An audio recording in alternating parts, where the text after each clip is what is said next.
Well, hello there, everybody. Welcome to the 96th episode of Funboxing Sundays. I am your host, Paul Sun-Hyung Lee. Thank you so much for joining us today. It is a wonderful, wonderful way to end the week. For a lot of you who are in the Toronto area, you have been, if a lot of you, I think, have gone to Fan Expo this weekend, and I hope you had a great weekend. I did not go.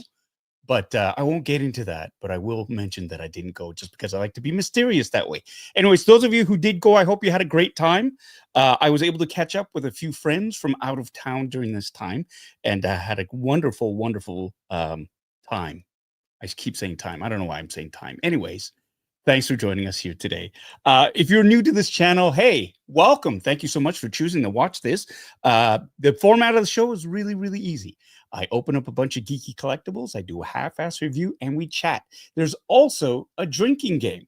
So just sit back, get yourself ready, and enjoy the evening. Whoa, wow, it just popped right in there. Okay, my producer, Anna, is fresh off the... she's really pushing me to get through this. All right, well, we'll do that. So basically, this is what happens. You have a drink. It doesn't have to be alcohol. It could be non-alcoholic. It could be water, tea, coffee, blue milk, whatever floats your boat. And during the course of this episode, things will happen. And whenever these things happen, and they happen a lot, you take yourself a drink. So, for example, if I use profanity, I really try not to, but every once in a while, I get a little bit frustrated, an F-bomb slips out or whatever, you take a drink. If I have technical difficulties with sound, camera, and or lighting, for example, you take a drink. If I tell Tommy, and y'all know who I'm talking about, if I tell Tommy or anybody really to shut up, you take a drink. It's all done with love, so it's okay. If I use the phrases, for those of you who don't know or nothing can be easy, you take a drink as well. If I mention instructions, because I love instructions, without irony or sarcasm, I'm saying that. I love instructions. Why? Because they tell us what to do. You take a drink. If I mention a collectible retaining, gaining, or losing its value, you take a drink. If I find a dent in a box and I say it's okay, but you all know it's not okay, you take a drink. If I drop a screw, a tiny battery, or anything really, you take a drink. And if I have trouble removing anything with tape, Scotch tape, just regular, boring old tape, for whatever reason, it baffles me. It is my kryptonite.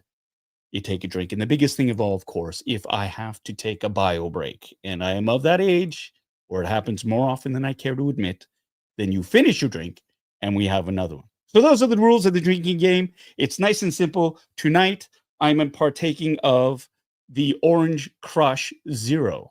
That's right. It's a drink of my youth. Well, not the zero part, but I'm really, really happy that, they have zero calorie Orange Crush, because I kind of missed that. I missed that. So here we go. This is my drink for tonight, and I hope you have yours ready too, because there's going to be a time to be drinking. Tonight's episode is going to be very, very exciting because we have a special guest here for all of you, and of course, I am talking about Randy Johnson. Randy Johnson, who is not the baseball player, not the intimidating 6'6" left-handed heat flamethrower who played for the Seattle Mariners and then the New York Yankees, and along the way he stopped off and played for the Arizona Diamondbacks. No, I'm not talking about him, the Cy Young Award-winning monster of a player. No, I'm talking about somebody even cooler. That's right. My special guest here is the owner and operator of Korbanth Sabers, which is it's a business that deals with screen accurate, premium replica lightsabers, and they've started off a new line of lightsabers as well that we're going to be looking at for this episode. So it's really, really interesting, really exciting. And you know what? I'm going to bring him on right now. Anna, can we bring on our special guest? Here he is, Mr. Randy Johnson of Korbanth Sabers. How you doing, Randy? I'm doing great. Yeah, and you're right. I'm not the big unit, but I happen to have the same name as him and live in the same city. So, oh, that's right. That's right. You're based out of Arizona, right? Right. We're all we both live in the Phoenix, Scottsdale area. So, I've been going through that for a large portion of my last 10, 15 years. When I tell Right people, on. Randy Johnson, not the baseball player, just the lightsaber guy. That's fantastic. Well, we're excited to have you on. You reached out a while ago. We actually had a chance to meet face to face for the first time at LA Comic-Con last year. Yeah. I was able to swing by your booth. I'm a big fan of your shop just because, for those of you who know, take a drink. I collect premium lightsabers. That's one of the things that I love to do. And I was just telling you, Randy, that like 80% of my collection is from Korbanth Sabers, because I am in love with the quality of the workmanship, the premium nature of a lot of the sabers that you sell, and again, the screen accuracy is phenomenal. And this is something that, for those of you who've been on this channel, you know I've done reviews on these sabers, and I think they are spectacular. So you're in for a treat. Everybody, we're going to be looking at their new line of 0.45 scale mini lightsabers that are being offered at Korbanth. There is a link on YouTube that is pinned at the top of the comments, so give it a look, give it a check out afterwards, and or yeah, after the show, not during the show, but after the show. And, yeah, see what they have to offer, because it's really exciting stuff. And again, when I think premium quality lightsabers, I think Korbanth. That's the first sort of name that pops to mind. So really excited about that. Let's see. I lost my train of thought because Anna, she rushed me with the drinking game. I'm out of order. Let's say Jason Grahoski has been a member for 39 months. Thank you so much. You made it. I made it 39 months. Here's to 39 more, my friend. I hope you had a great time. I saw your pictures you took at Chicago Fan Expo, which was just last weekend, and it looked like you had a great time.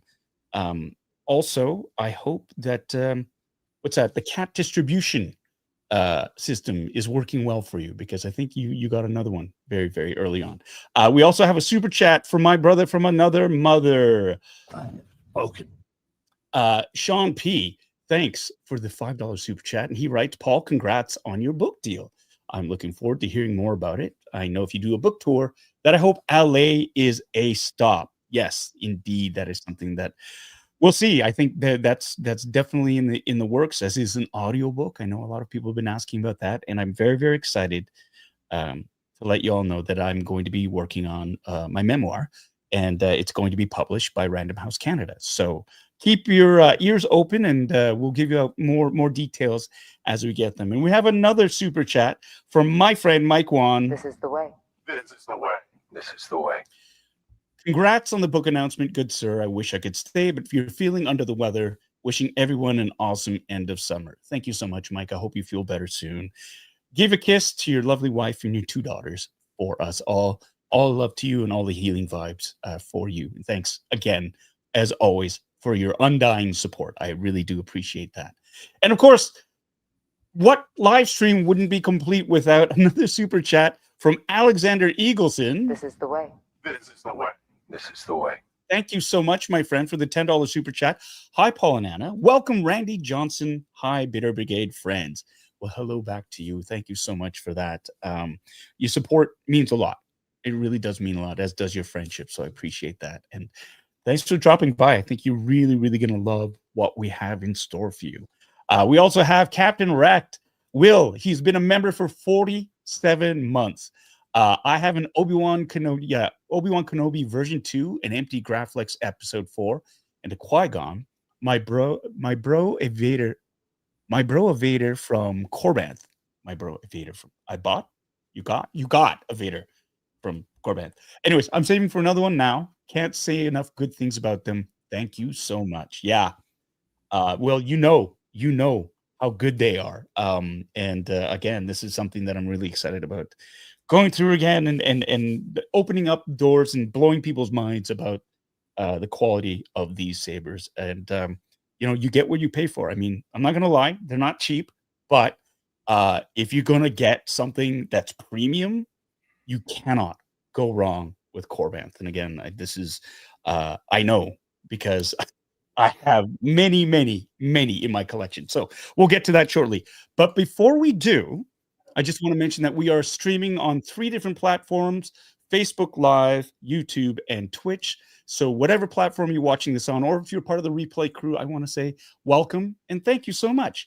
Now, a big part of this show, Randy, I'm sorry, I'm going to have to put you through this, is we do the shout outs to everybody who's in the chats. And it used to be, I used to take a long time, Randy. It would take like close to an hour sometimes because I like to chat.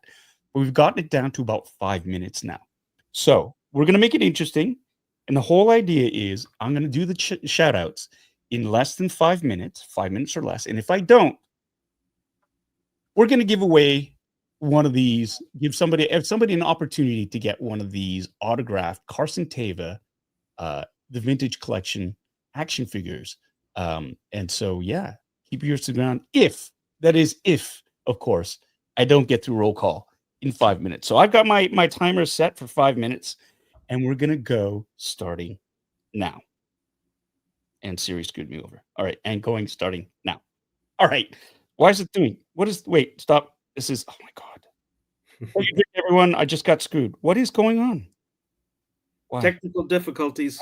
Having total technical difficulties. You go away and you go away. See, this is what happens. This is what happens. Take a drink, everyone. And starting now. All right. Hey, Red 6 down. You are there first. Thank you so much, Very Fanties. Thank you for joining us, my friends. My buddies at the Adelphi Rangers are here, as is Vanessa C. Thank you so much for showing up. Sean P., my brother from another mother. I hope you're doing well. Stay 3. Thanks for dropping by, brother. Good to see you. We've got Hip Optimus Prime in the basement with us. Nigel, how you doing? Good to see you. Bad Wolf Media is not going to be staying. He's going to be watching the replay crew. I hope you have a great time at the concert, my friend. Bitter Troll is here, or should I say Charles. Thanks so much for showing up. John Jedi Pudu Takis is here as well. Hello, John. Jinpei05. Happy Funboxing Sunday once more. Yay. Thanks for dropping by. All right, we've got on the list Global Health Science Institute from Southern New Mexico is with us in the warehouse. Thanks so much for dropping by. Always lovely to see your names up in the chats and to be able to say your names. We've got Joe Chufuk here dropping by as well. You're going to watch us on reruns because you got a ton of photos to edit. Captain Rect is here. Mike Wan is here. Tommy K is here. Everybody, 3, 2, 1. Shut up, Tommy. Take a All right, we're going to keep on moving down this list. Monstar 0305, Justin. How you doing, brother? Good to see you. Matthew Sinclair, welcome back, my friend. Colin Hollis, neighbor extraordinaire, is in the basement with us, as is Scott Rabosco. Thanks so much. Anthony Only is here. What's up with you? We've got John DeLong joining us. Tin is joining us. Ryan Dole, 31 from Instagram. How are you, my friend? I hope you are Ectoglow Elite. Awesome, my friend. All right, we're going to keep on moving down the list here. We have a bunch of great conversation going on. We've got Burnt Vidar, Vader, 74 Larson joining us here tonight, as well as my sister, Angela Lee. Hey, it's good to see you too. It was great to see you at the food court today. We'll talk soon, okay? John Galgano is here in the basement with us, as well as my dear friend, Kevin from Toying Around. Hello there. General Kenobi. Satania Snuggles Cook is here because, of course, she is. She's amazing, and she's joining us from Facebook Live. All right, we've got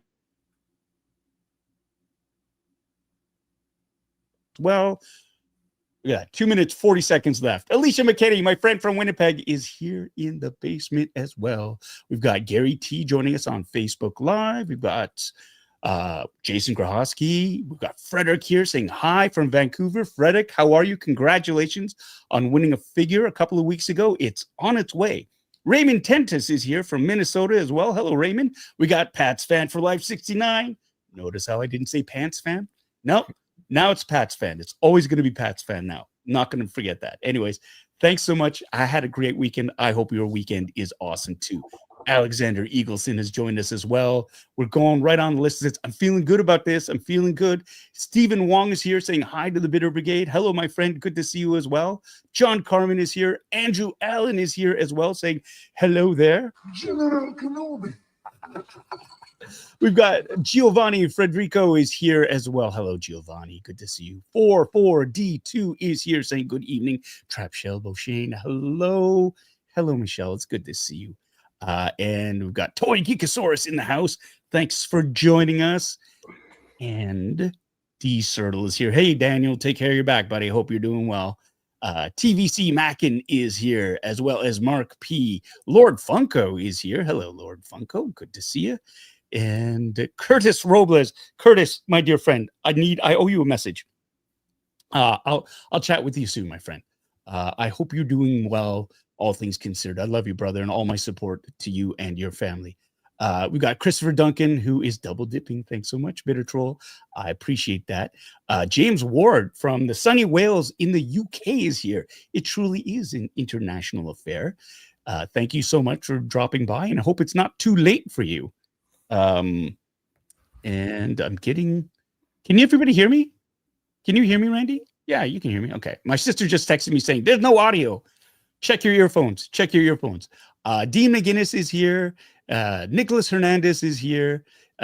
King Dingaling is here. That's a new name. First time. Right on. Thanks so much for joining us. I hope you have a good time here. And we're moving on down. And guess what? 18 seconds to spare. Oh, no. What will we do? Well, maybe we'll have that giveaway anyway. But I just want to let the record be shown that I had 18 seconds to spare. And we finally did it. And Randy, I got to tell you, I think you're good luck because this is the first time I've ever done a sub 5-minute shout out roll call to the chat. That's good. You're good luck, my friend. All right. I am good luck. And we've got A Bear sneaking in under the wire there. Hi back to you and Jason. Okay. So, Randy, you are here. Your company is fantastic. Thank you. It is really great. And it's been around for a while. Like Korbanth is 20 years? Well, we started in the year 2000 as a company called Sith Planet. Back then we focused on life-size Star Wars replicas, helmets, just any kind of sci-fi, mostly Star Wars props. And we really enjoyed what we did. We were an uber fan of Star Wars. And it was around 2008 to 2010 that we started to work with making lightsabers. And eventually our lightsaber part of our company became so much larger than our prop side. We changed our name to Korbanth, and the rest is history. So we've been doing lightsabers for almost 18 years.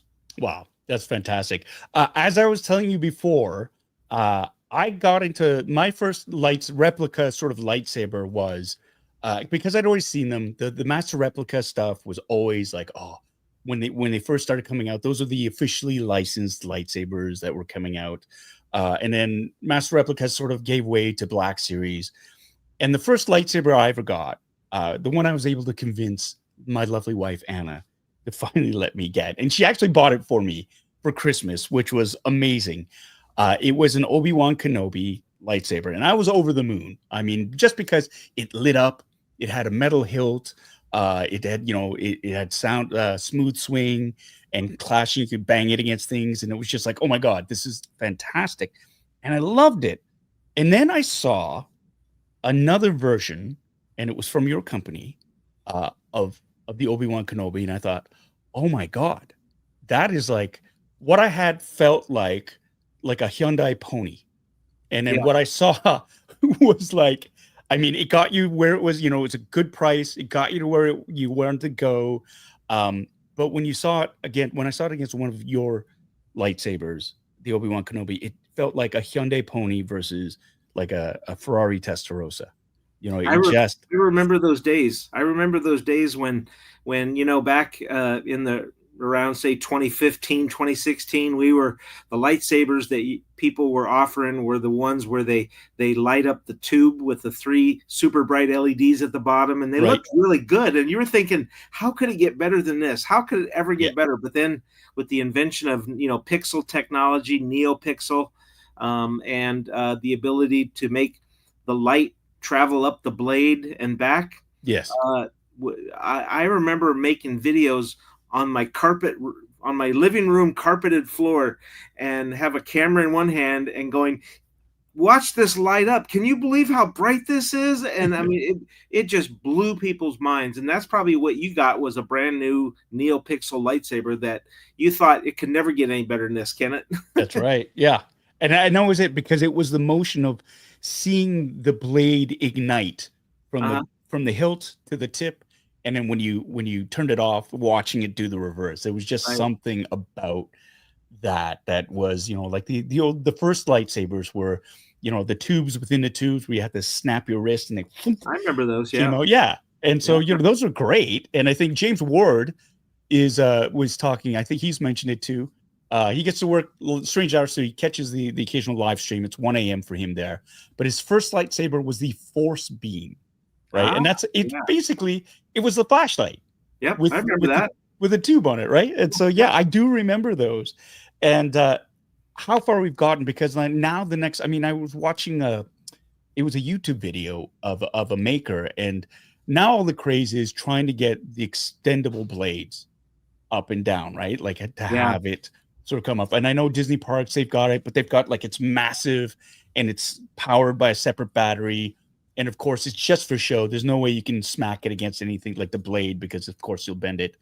Yeah. But we're progressing to that point now where, with all the technology and everything's getting smaller and smaller and smaller, perhaps one day we might see that. I don't know how practical it will be, but it's still that wow factor. I think everybody is. I really think that one day we'll be able, the world, the lightsaber people in the world, maybe it'll be us, maybe it won't be, but somebody will come up with the technology to make that possible. Right now, yeah, when you see it on stage and the guy at Disney demonstrating it, they look beautiful, they look great, but he even said himself, I'm afraid to swing it back and forth. Don't even mention trying to hit it. That's right. That's great. Yeah, James Ward, true. We would beat those to hell, and they'd last. Those were made for playing with.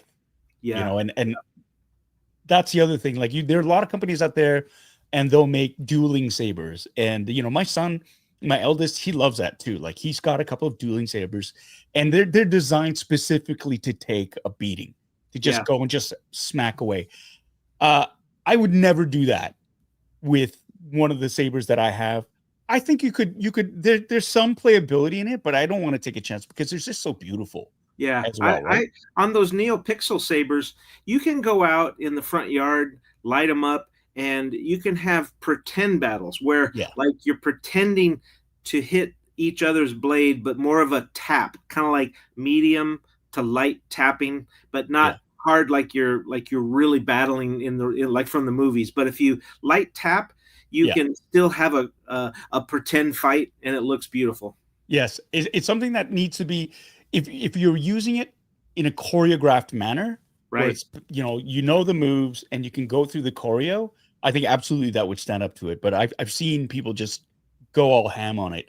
There's a great famous story with Giancarlo Esposito and how he broke a number of the Darksabers because he would just go all ham with it during the takes, right? Yeah. So he's just like, and so even though like those ones, they're not meant to take a beating, right? Yeah. And so, but the impulse to use them that way, it is, it's got to be there, right? So lovely company. You've been around. You just told us about the origins of your company. For those of you who don't know, if you're just joining in right now, this is Randy Johnson of Korbanth. This is one of the premier lightsaber suppliers and manufacturers of replica premium lightsabers. And he's joining us very graciously today. He sent me a number of his wonderful products. I'm really excited to show them off to all of you. If you know this channel too, I have my own personal collection, 80% of which is from Korbanth. So you can only imagine how over the moon I am to actually have you on as a guest on my channel. So I'm nerding out about this right now, Randy, because thank you for inviting me. It's really, the honor is all mine being on your channel because I'm just excited to be here. Oh, thank you. So that's very kind of you. But I feel like I'm living my best life. For over the last decade or so, I have been so blessed and so lucky. And I've had to work really hard, but I just feel like all these opportunities I've been getting have been like bucket list things I get to check off, and things that I never ever thought I'd get a chance to do, like chatting with somebody who makes premium lightsabers for a living, and great ones, and ones that I have already beforehand. And so I just want to just sort of jump into it and show some of the great offerings. I'm going to switch my camera over here, and Anna, if you want to dig in my screen, we will do that as well. All right, so, and I'm going to move this over here.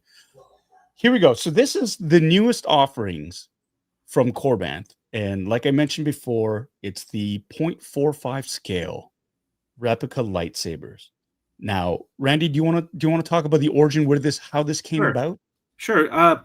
A lot of people that have been around for a bit may remember back in the early 2000s when a company called Master Replicas, who was a licensed company for Lucasfilm, made lots of product in the Star Wars universe. They made full-size lightsabers, and they made these mini half-scale 0.45 scale lightsabers.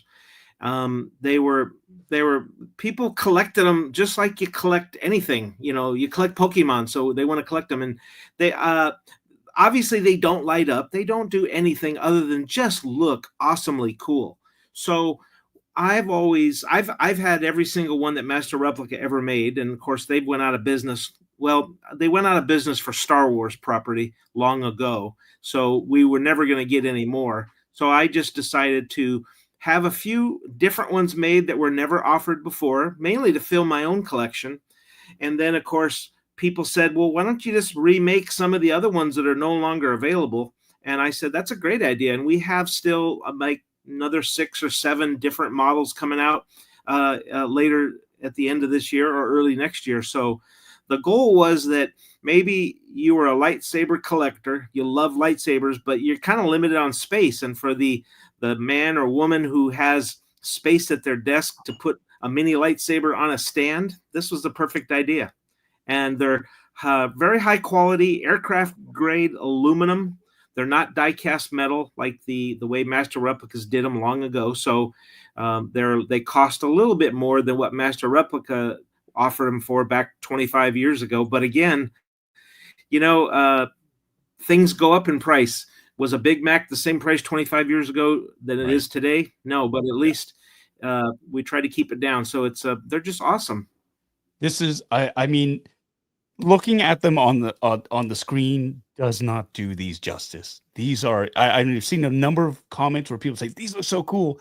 When you hold these, there is a heft to them, and they don't light up, and but they're static props, but they are so accurate, and they feel like you could just switch them on and just sort of go. I am blown away just by the level of detail in all of these and how accurate they are. I was showing a couple of the lightsabers that I have in my collection that are the full-size ones, and just showing them side by side, like the Obi-Wan Kenobi from episode 4 and onwards, or 3 onwards, and then the episode 1 Obi-Wan Kenobi. These are really, really spectacular. I mean, look at this is the Luke Skywalker, the Graphics from Empire Strikes Back, right? And it's even the little the clamp, the little lever works, works. It's perfect. And I got here my full-size version, right? The Graphics that I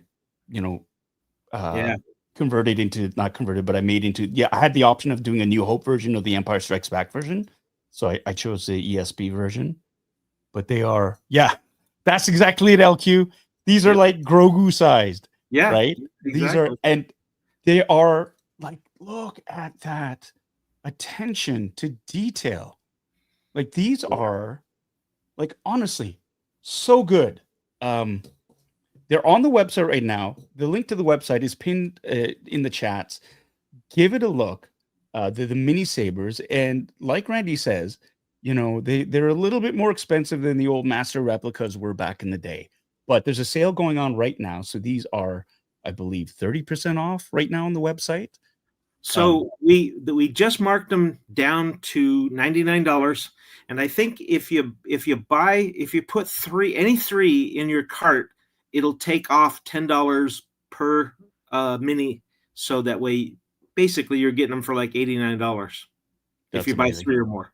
Yeah, so that's not a bad price. That's, hey, you know what? You could get a number of mini lightsabers for the cost of one full-size one, like the chassis, without a chassis, like the hilt is what I'm saying. Mace Windu's, BMF. Yeah. Isn't that the quality? Do you like the quality of the metal? They feel solid. It's great. And it's so, I mean, it is even like, look at the detail on the the handle grip because I've got my own there, and it's just like, yeah, big brother, little brother. It's like Dr. Evil and Mini Me. Yeah, that's exactly it. And it's amazing. These are fantastic pieces. And well, they're definitely not. They're not meant to replace anybody's full-size lightsaber collection, but for somebody who has a shelf and has a little bit more limited space, we do provide a stand that goes with each saber, each mini saber.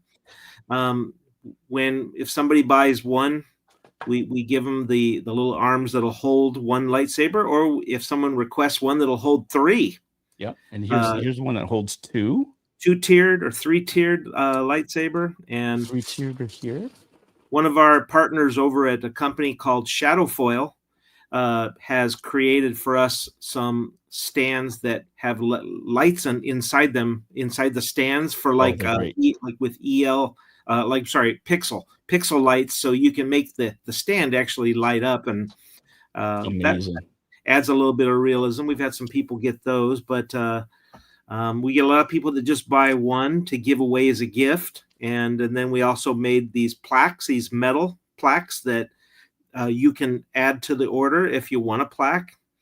And most of them have little areas so that if you happen to come across the actor or actress who plays that character, hey, you can have them sign it. So it's a built-in signing plaque, you know. And I want to tell you a funny story. At one of our last 2 conventions, the one where I met you in Los Angeles back in October, we were able to give one of these minis to Ewan McGregor, and he just smiled from ear to ear, grin to grin. His grin was just so wide. He says, "I like this. This is beautiful."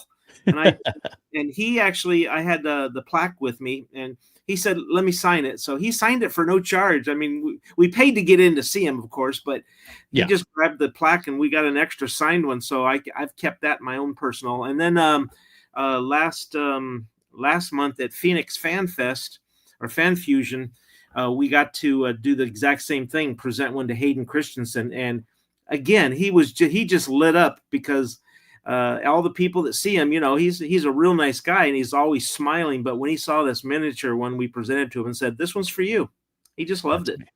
The size, I have to admit, the size is really cool. Yeah, like the 0.45 scale, because it's big enough that it's again, for all the reasons that you've mentioned, that, you know, if space is limited, you have something that's highly accurate, really, really well constructed, super cool. And, you know, for gift giving ideas, these are great. Like, I want to buy a whole bunch of these and give them away as like crew gifts to people, like at the end of a season, like people that I know who are Star Wars fans. These are really, really great high end sort of keepsakes to give to them. I saw that Frederick asked a question: would we ever consider doing the 1/6 scaled ones, like the ones that you get your 12-inch sideshow? The Hot Toys figs. I don't know if they'd ever be able to be made in metal, but that sure would be a great thing for us to look into. But Hot Toys already does such a great job with their accessories. Yeah, that's great. So yeah, I'm glad that you like your life-sized ones, you know, and all the minis. That's our goal. We're fans that make things for other fans, so we really love what we do. We love doing this. Yeah, here's the Luke Skywalker from Return of the Jedi. Beautiful. It is. I mean, again, these are. It's so funny because as I was unboxing these and getting them ready, I was like, "Oh, I have this one, and I have that one, and I've got the bigger version of that one." Yeah. And then I was like, "I think I might have a problem." Well, we'll get more of these made so that people can keep expanding their collection. That's really it. We do it because we love it. We love doing it too. Yeah, and look at that, the Darth Maul, the staff. It does not. It does not come apart at the center. Doesn't come apart. No, but it is. I mean, this is a great one. And then of course you got Cal Kestis. Yep, from Jedi Fallen Order. Jedi Survivor. Yeah, that's a good one. And what about that Princess Leia one? I know. This is great. This is gorgeous. And I don't know if you can tell, but in their in the little areas in the grooves is real mother of pearl. Wow. Look at that. Trying to get the light off on that. It is. That's gorgeous. Say what you will about episode 9. I still thought it was an awesome movie and loved seeing, this lightsaber in there, and then seeing Rey fight with it at the end, Mm-hmm. And then of course being buried in the sand. That's right at the end. And that third one over from the left with the leather wrap, do you know who's that character that is? This is a Star Killer. Whoops. Right. Yep. Star Killer from Force Unleashed. Force Unleashed number 2, right. That's right. Yeah.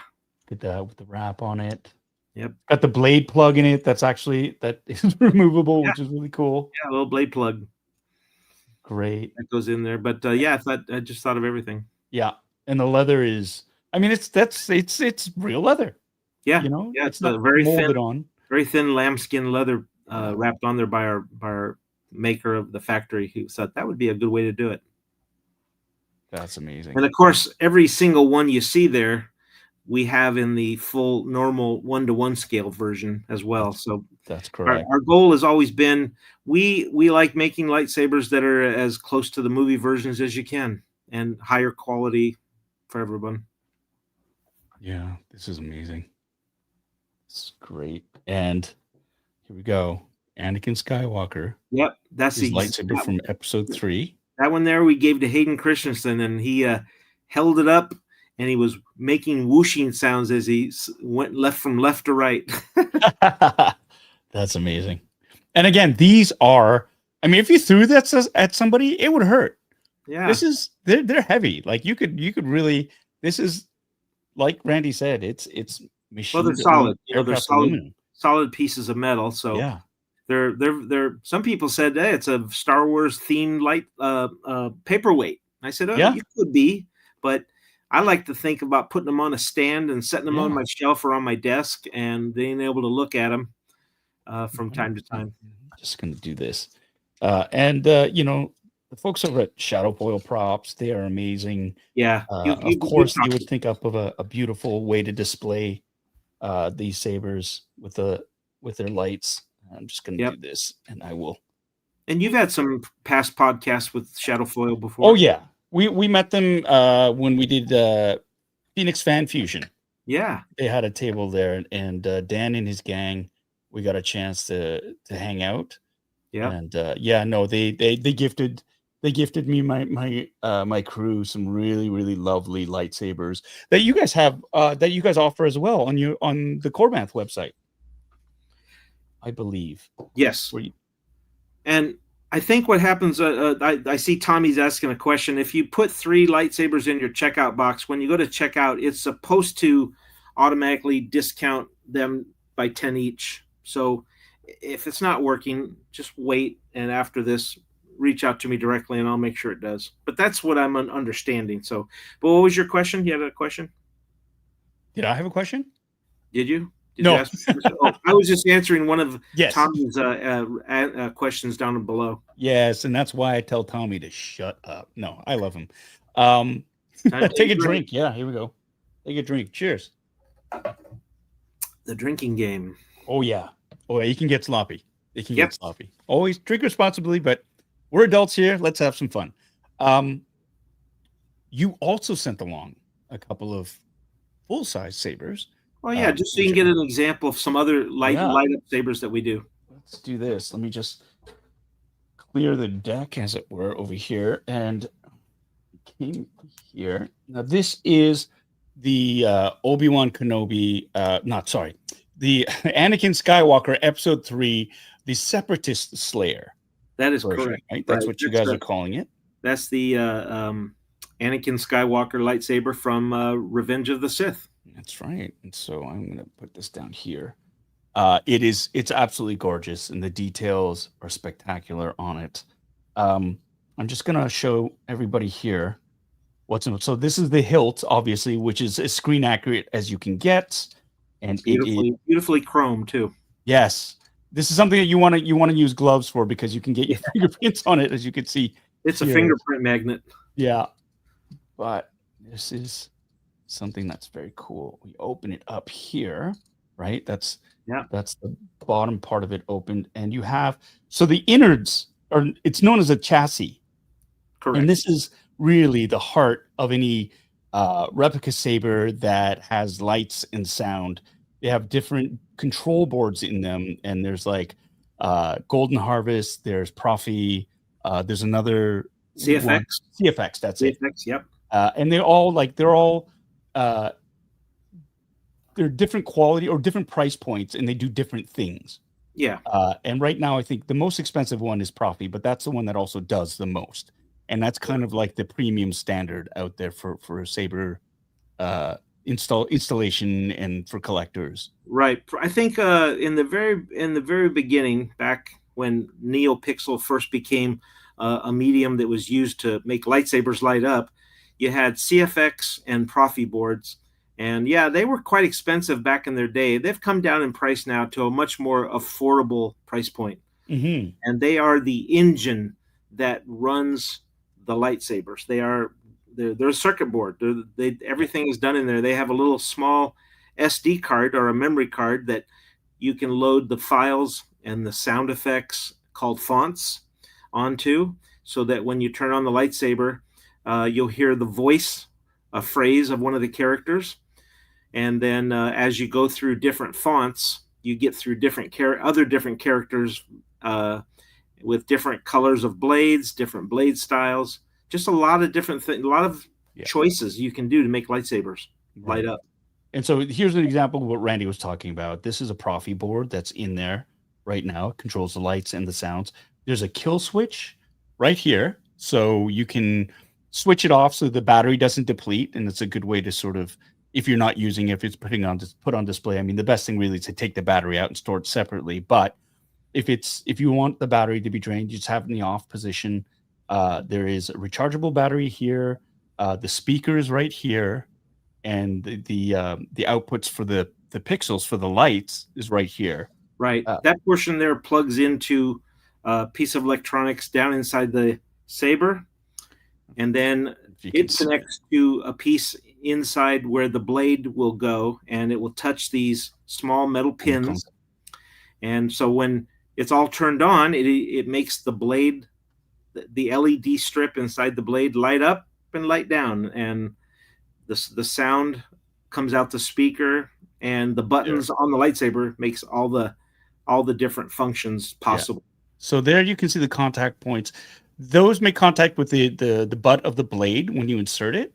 Right. Like what Randy said. And then on this end here, there you can see right there, that's where the chassis plugs into the main part of the hilt, and that sort of completes that. And so, it fits a very specific way, a certain way.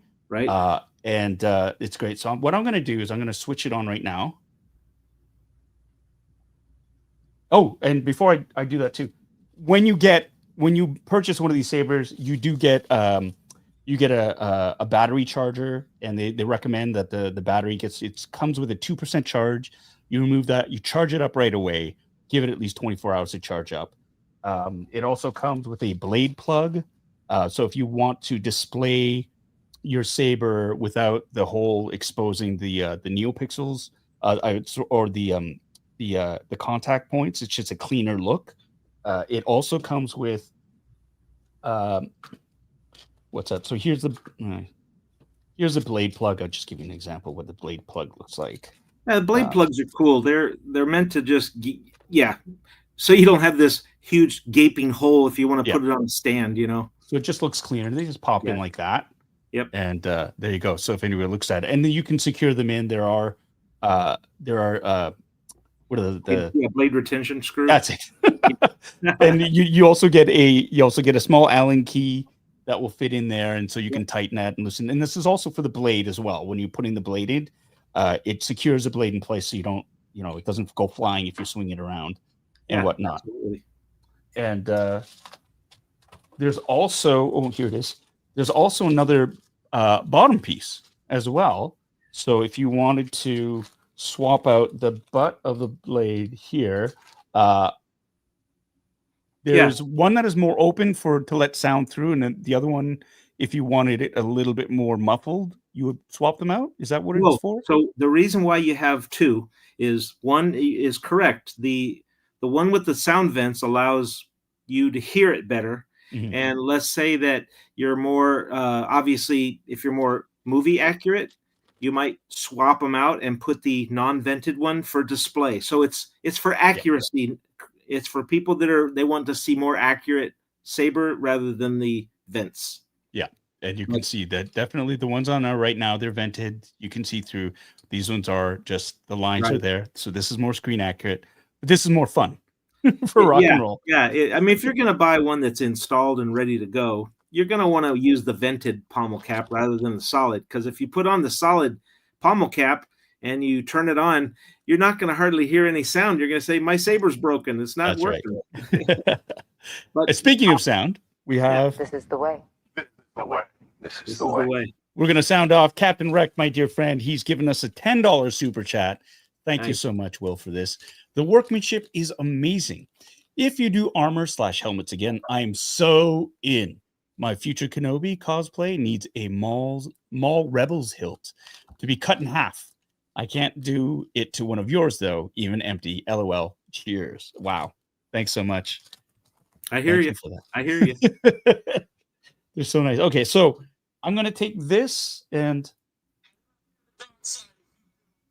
there you go. So I've just activated this. This is fully charged. I charged this the other night, and I'm going to make sure I put it in correctly. So the profi board goes up. Yep. Yep. Just like that. And it's seated. You don't have to force it. You can feel it click in. Perfect. See, again, this is nice, and you want to be... You don't want it when it's turned on. You don't want any of the contact points to touch anything metal. There we go. So we're just going to do that because you don't want to short it out. Right. Very nicely done. Thank you. I think you've had lightsabers before. It's not my first rodeo. Yeah, that's right. So we got that. And so they have this button up here cycles through the different sound fonts. And this is the activation button, correct? Correct. So if I were to... There you go. So I'm gonna do this. It's like an aircraft, right? Oh, just do that. I need to blade in for the clashing effect, but you can also do the. Yeah, that's the blaster deflect. Yeah. And if you hold it down, it's the tip drag. The tip drag, right? That's right. So. And it's motion controlled, so you can twist it, right, and deactivate it too. They call that smooth swing. Smooth swing is an option that the profi boards and most all other pixel-related soundboards have the ability for motion. So when you move them around, it does that noise. Yeah, it's great. Yeah, and I'll cycle through some of the sound fonts see if you can hear them. Hello there.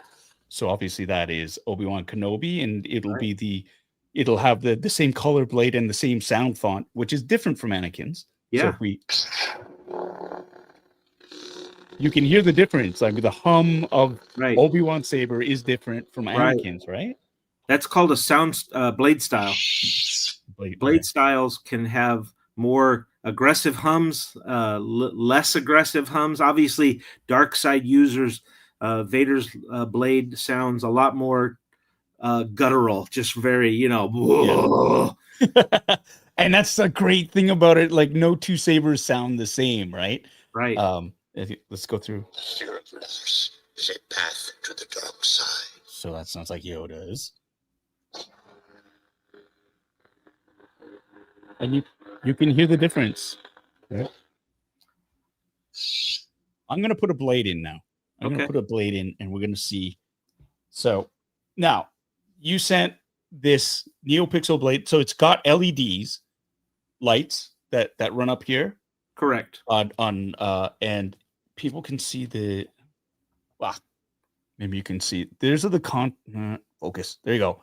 You can see there. That's a contact point where it's going to sit flush against the pins. Yeah, pins in there, and there's a retaining screw. And when you put the blade in and turn it on, something magical happens. Oh, yeah. I don't understand the technology, but it makes light go up inside the blade. Now, if we could just make it so it can cut through metal. So, thing is, you want to make sure it's seated properly all the way down, right? And you'll know it's not if the blade sort of sputters, and you can also tell that the battery is not maybe fully charged if that happens. Yeah, it's a good sort of until you fully charge the battery, you may get sound sputters, but that's normal because you don't really want to send a nickel hydride battery, the kind that we send fully charged in the mail. It's probably just not as for safety reasons. Yeah. So we have. Let's see if we actually. Let's turn off these lights. Let's see if we can do.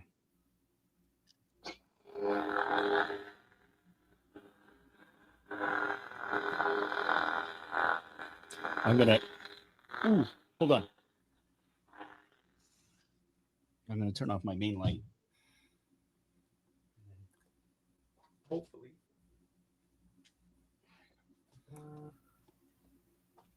Where's the show engineer when you need him? Right? She's upstairs. Okay, so here we go. We must move quickly if the Jedi orders to survive. I changed the sound font. Yeah. It's okay, yeah? So, yep.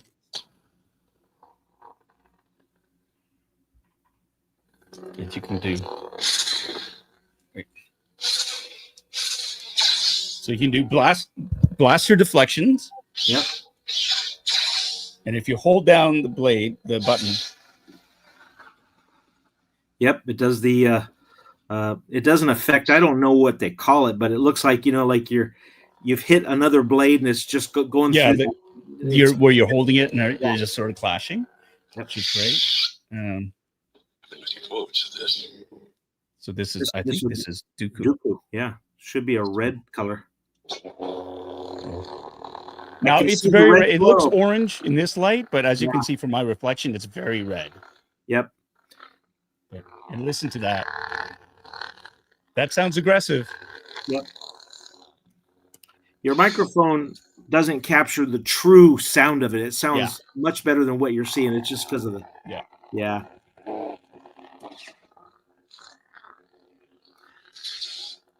In hand, they are just awesome, and that's why we love what we do. We love making lightsabers for all of our fans, because I'm a fan. I'm a fan making stuff for fans, and I've got on my saber wall about, I'd say, 75 installed lightsabers. So I've got a huge collection of my own, and it's not going to stop anytime soon. That's fantastic. That's fantastic. We got a super chat from my friend Bitter Troll. This is the way. This is the way. Mr. Skywalker. There's so many of them. What do we do? You will die. Thanks so much for that, Christopher. I appreciate that, and thanks for the laughs as always. This is incredible. This is really, really, and I love the option of being able to take the blade out. You've also placed on here the cover tech clip. Yeah, the cover tech knob. Yeah, which is great. So if you want to cosplay with it, you have that option as well. This is something that it's really, really well balanced. You can't help but want to swing it around no matter what font you have on it. There's something like 30 plus fonts that you can choose from and cycle through. Those are made by one of our partners, Lord Reaver's Arsenals. He is out of New York State, and he's a fantastic font programmer. Okay. And so if you go through all the different fonts, you end up going through almost every major character from the films, the TV shows, and the animated shows, and even some fonts that have no characters' names, but they're just far out. They're just cool. Like one font's called Water.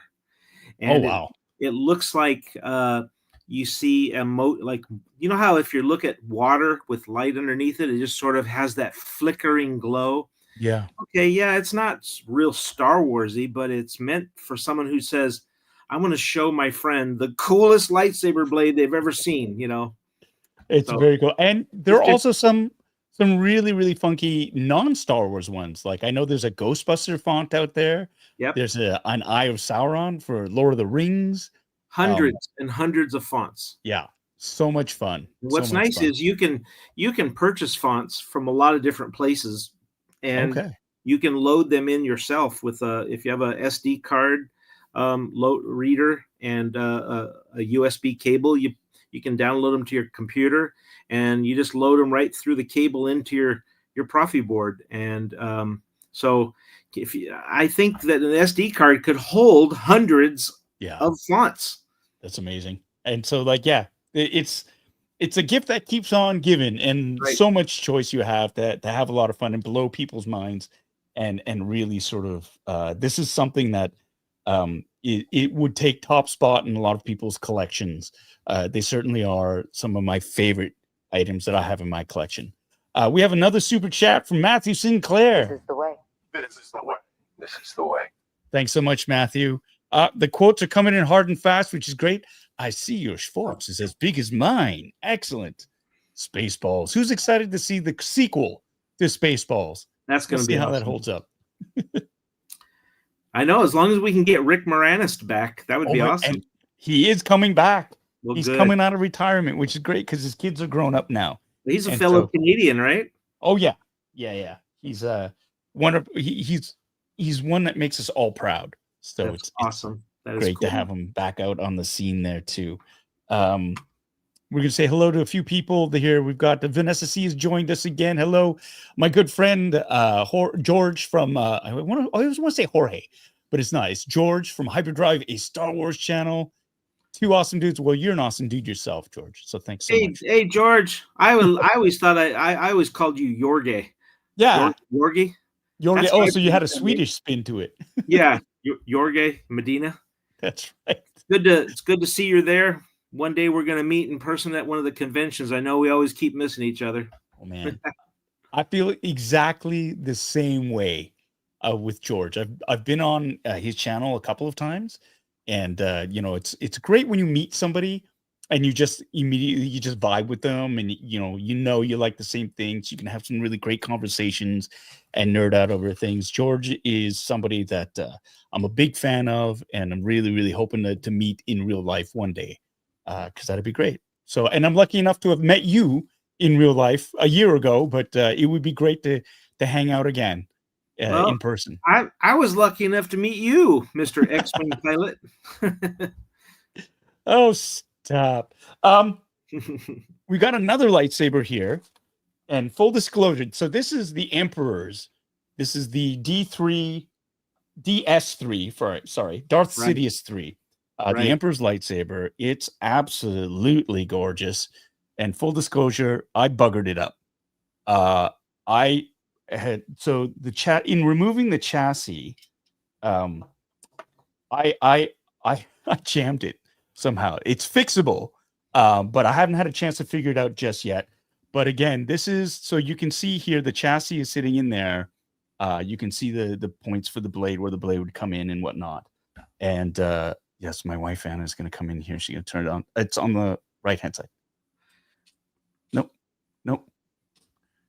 The one on the left hand side. Sorry, it's my right, your left. There we go. So this is gorgeous, though. I mean, and it's compact, and it's easily concealable. You could see that Palpatine had this up his sleeve and could have it come out. I am really sorry I can't pull out the chassis for all of you right now. That's on me. But like all things, the craftsmanship is to die for. This is great.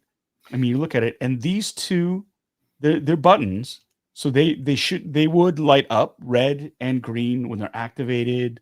It's the same. It's a Profi board, same as the Separatist Slayer. And, the Emperor Saber has always been my favorite. The Emperor.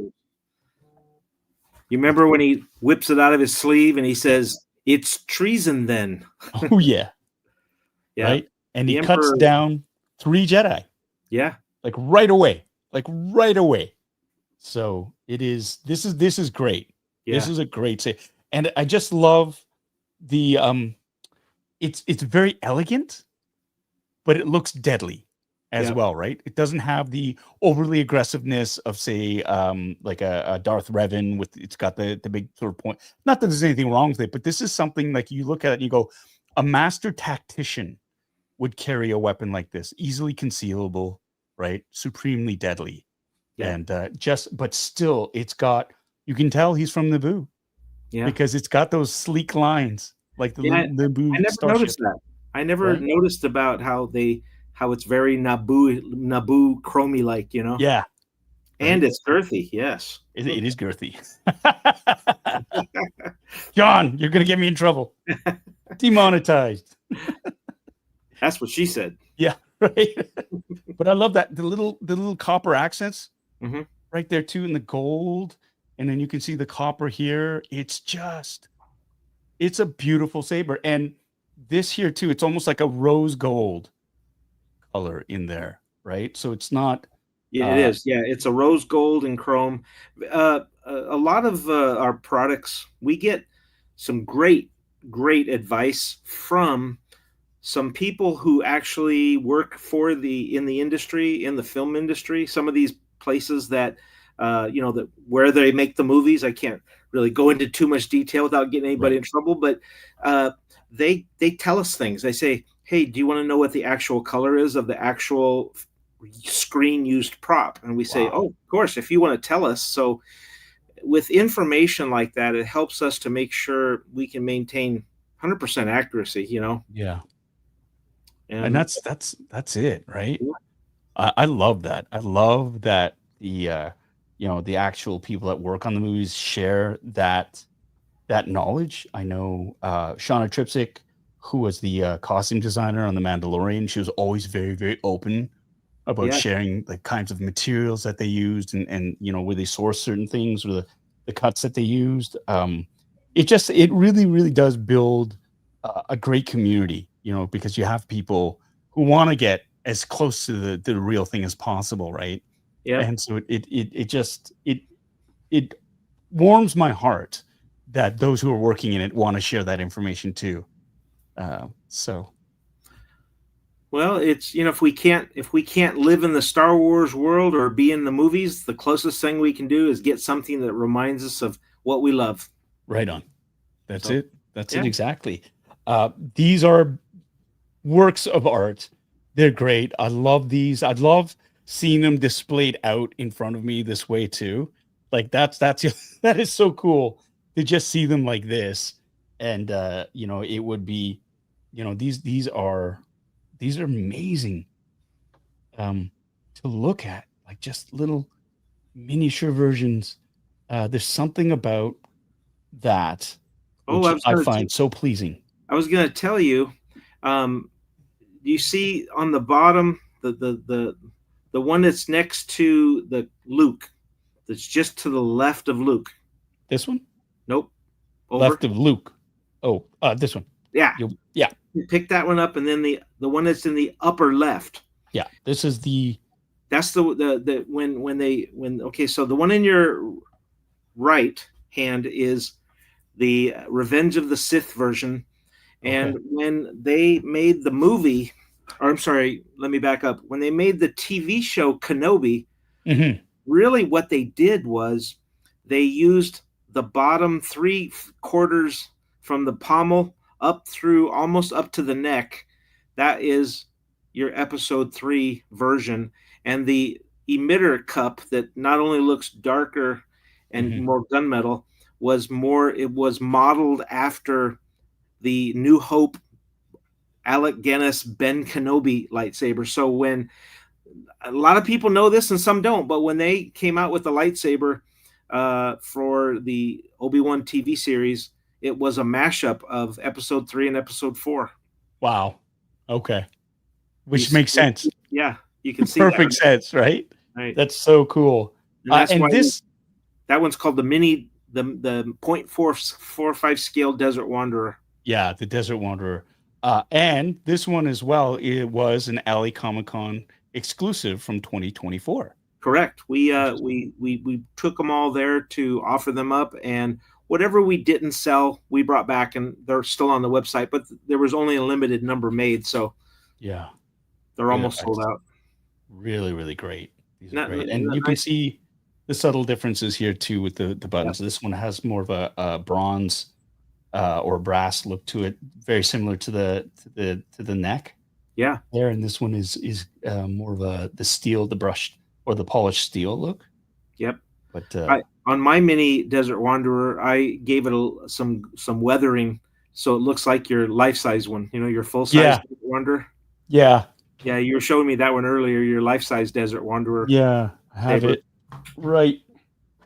I got this one right here. That's this one. Isn't that beautiful? Yeah, it is. It's I do hope they make a season 2 of Obi-Wan. that would be great. I mean, I'm up for more. I'd be up for more of that. I hope they make a season 2 of Ahsoka. They're working on it right now. That's good. I hope so. Yeah, they're working on it right now. Really fun fact. So this saber I got from Korbanth, and it was the first time I'd ever heard of the Master Chassis, the offering, and it was a limited run. And I remember I was in Los Angeles, and I saw on the Korbanth website, hey, we've got a limited run. I think there were only like 10 of them being offered, or whatever. And it was like the chassis was something all metal construction, really, really gorgeous looking. You had pictures on it. And it was something that immediately was like, I want this. And I was so worried that it was going to be sold out right away. And so I remember I had like 3 devices going in the hotel room waiting for it. And I was able to scoop one up, which I was really, really happy to. And the difference is, so you get the hilt, which is amazing, right? Really, really accurate.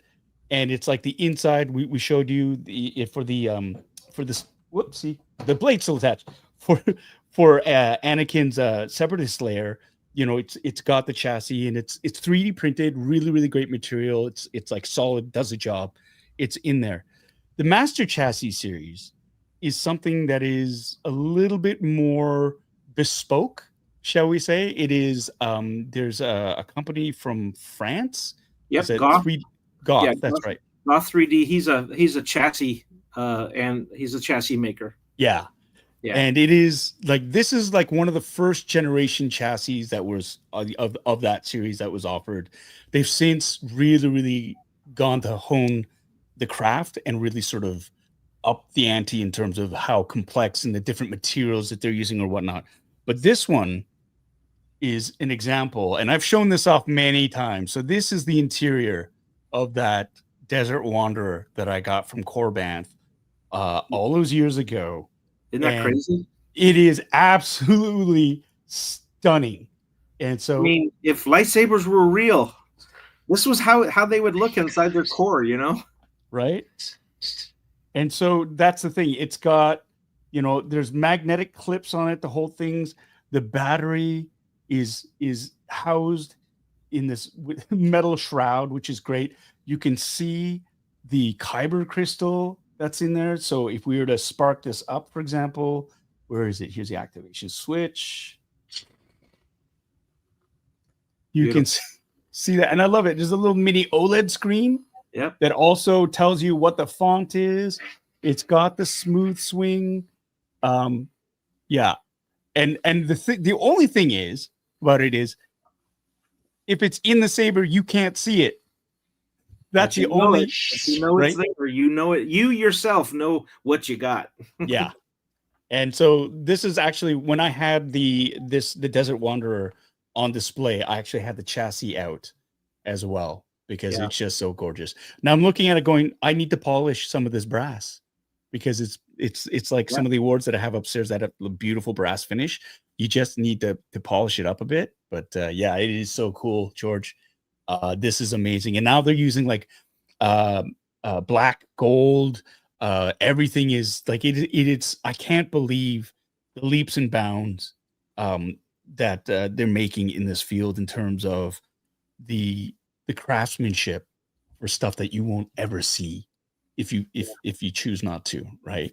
And you do have a bunch of these that are available on the website, right? Well, when we do master chassis lightsaber offerings, we do what's called a run. Mhm. So like we might buy 15 or 20 of the chassis from our partners, and then we'll put them all together and we'll put them up. And once they sell out, it might be 3 to 6 months before we'll do another run. But we've had a lot of people asking us for when are we going to do another master chassis run for the Desert Wanderer, and Right. we're working on it. And it kind of went well when the TV show came out, because Right. everyone had to have one. Yeah. And it's kind of, now, as they say, the water's a little cold now for Obi-Wan lightsabers, but we've been doing some other things recently that's been working out real well. We would put out a poll, POLL, not POLE. we would put out a poll to our groups and through email and tell people, we're thinking about offering something like this. Is it something you want? Let our fans kind of vote on what they want us to make. And then we get some great results from it. We kind of know what people want. Yeah. It's a great way of doing things sometimes. Yep. Speaking of polls, there is a poll up on the chat right now, as many of you might know, or maybe not know. Every week I do unbox a hot toy, and you have a say in terms of which hot toy you'd like to see unboxed in the next episode. Now, this figure that we're going to be opening up later on tonight was the winner from last week's poll. It was, of course, the Droideka from episode 1. So we've got that. I've got that right back here, and we're going to be opening that up later on. But up right now in the poll, we also have the next 4 contenders for the next episode. And in the lead currently, we have Kit Fisto. Jedi Master Kit Fisto is in lead with 41% of the votes out of 82 votes. Next is we have Chopper and BD1. I didn't put that in because there was enough room. There wasn't enough room. In the Imperial disguise at 24%. We've got the ARC Trooper 5s coming in at third at 18%, and Captain Enoch at 16%. He keeps getting kicked to the bottom, so I think I might just open him up and put him in the display case after this if he doesn't make the cut. But yeah, please, if you're stopping by, vote on the poll. Have a say in what you want to see for the next episode. And hey, while you're at it, hit like, hit dislike, do something. Just show that you've engaged. Leave a comment. That'd be great. Helps out the channel, helps me out, and I appreciate you dropping by. So thank you very much. Randy. Thank you for having me on. I appreciate it. And I'm glad you like these products. Oh my God. It's been so much fun. And I've been so happy to share. And I know that a lot of our customers and fans are probably on right now. And I just want to say hello to everybody. And we thank each and every one of you for keeping Korbanth alive and helping us to help you. Excellent. I'm going to clean up a little bit, and I'm going to clear the decks. It's so gorgeous because I need this space. We're going to be opening up the Hot Toys Droideka in a couple of minutes there. Randy, if you want to swing, if you want to go and get some dinner, I know you're in you're on the West Coast time, and we probably cut into your dinner. I appreciate you coming out here. Oh, thank you for having me on. I appreciate it. And how about next time I got something really cool and new to show, I'll bring it to your table. I would love that tremendously. And sorry, Anna, but there's a couple of things on Randy's website that I think I've got my eye on as well. So you'll probably see me order a few more things off of your site. Thanks so much again, Randy. Thank you. Have a great night. Thank you very much. Take care. Once again, that was Randy Johnson from Korbanth Sabers. What a great guy. What a great company. I love the product. Yeah. Call me a shill, whatever. This is, I obviously, and these are things that I purchased on my own before I even knew Randy, before he knew who I was or whatever. And it's, life is like that. I think that's part of the fun of, like, quote unquote, living the dream, like somebody who collects things or toys or whatever. And when they do get a chance to finally meet the makers of a particular brand that they like and they get to nerd out together, I think that's amazing. That's a lot of fun. And so, again, I just met Randy last year for the first time at LA Comic-Con. Thrilled, over the moon that he asked that we could show off some of the great things that Korbanth has to offer. So happy to be here. We've got a super chat from Raising Mando. Hey. This is the way. This is the way. This is the way. Thank you so much. $10. Is this enough for a quick view of the Last Airbender Season 2 trailer? Question marks. Hey, you know what? If it were up to me, I would do it. But I signed an NDA. We finished Season 2 of Avatar. So there it is in, they're editing it. They are putting in the VFX.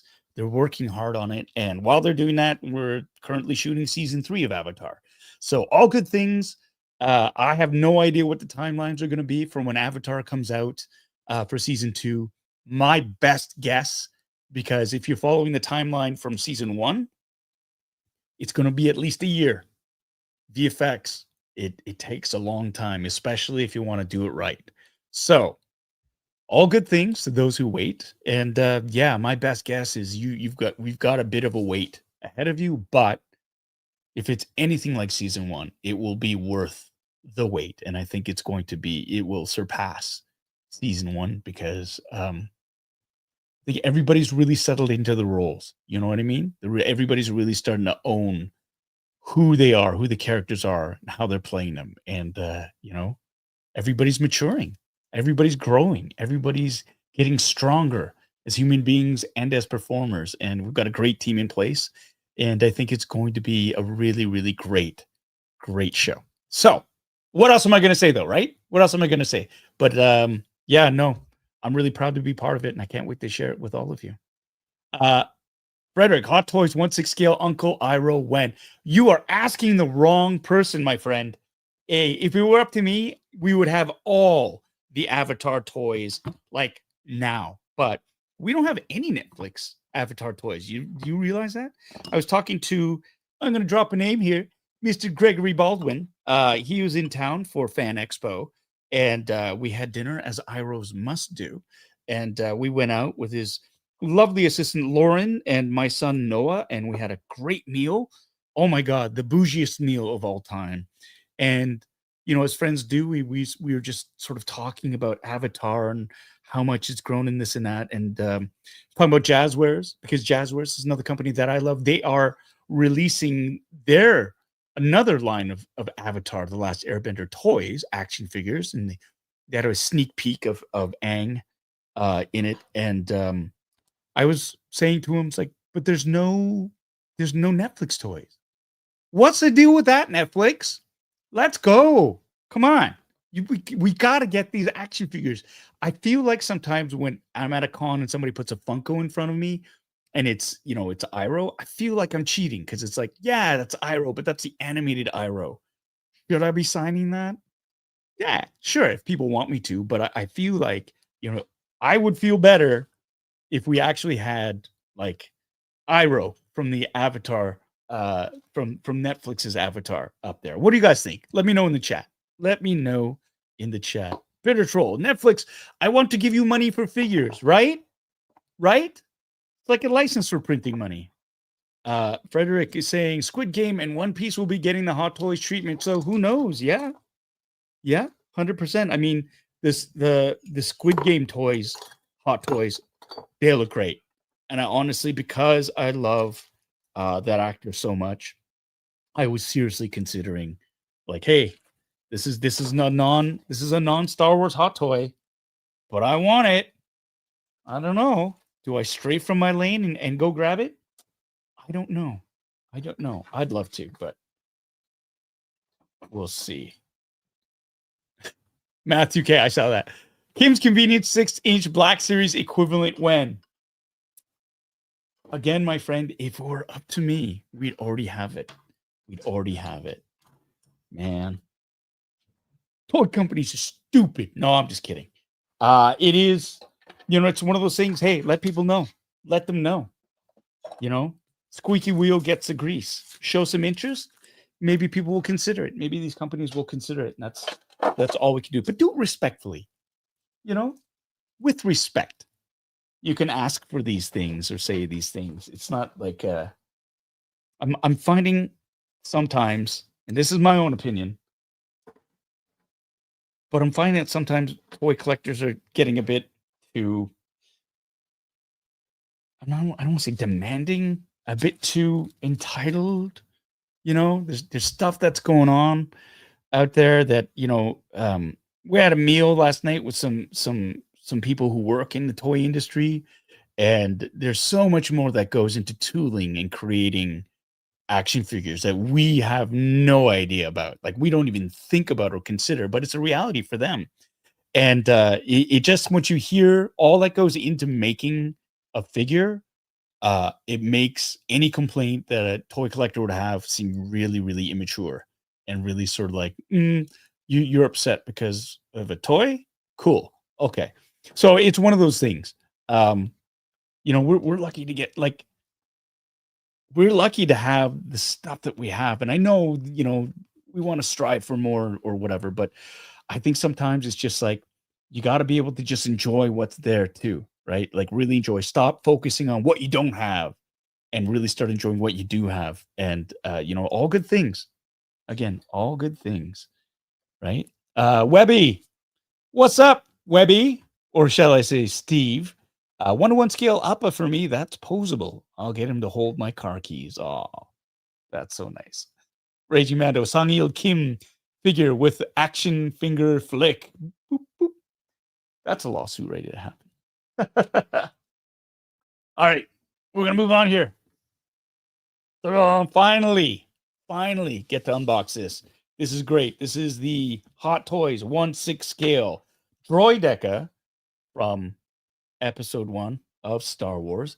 This is, of course, the destroyer droid that they sick on a young Obi-Wan Kenobi and Qui-Gon Jinn as they are on board the Federation trade ship to negotiate a settlement to the impasse in the treaty. So Matthew Sinclair writes, 1/12 scale Andrew Fung, so I can put him in a diorama of a plane cabin with all the windows open. 100 points to Matthew Sinclair. All right, so I'm looking forward to opening this. This is a great figure. Here we go. Half-ass review on the way. I got this a while ago. The destroyer droid turns into a ball, rolls around, opens up, turns into a killing machine. Equipped with its own deflector screens. Handy for all situations, including getting rid of those pesky Jedi that may infest your ship. You've got your standard box. You got your picture of the figure itself. You got the cigar band on here. We're just going to open it right up here. Bada bing, bada boom. Oh, looky here. I love what they've done. Look at that picture. Look at it. So cool. So cool, right? Got the shield generator effect. It's shooting its blasters. One's rolling in. It's one of those things where when you see these roll into battle, shit just got real. So I love that. Yeah, roly-poly murder machine indeed. Destroyers. Right, so we're going to take this out. And, ooh, look at that. Looks complicated. I'm just going to take it out. It's got its clamshell. Pull this open. Ooh. Plastic. Here we go. Here's a first look. All right. Look at that. Ooh. It very sleek. There's a lot of there's foam inserts here, which is really, I don't know if you can see it. You can see it's got the foaminess here. It's got a textured, it's like almost a velvet covered, they used fabric to cover the plastic instead of a plain, like a raw or exposed plastic. It's got like that foam material over it to keep the paint from getting scratched. And it's also very snugly packed that way, so that when those awesome delivery people for DHL or FedEx or UPS, when they throw the boxes around and rip up the ends, the figure itself will remain intact. That's next level packaging. I like it. It's elegant. And look what I'm doing. Get your drinks ready, folks. Instructions, because I have a feeling I'm going to need to look at this because I don't want to say, oh, it turns into a ball and snap.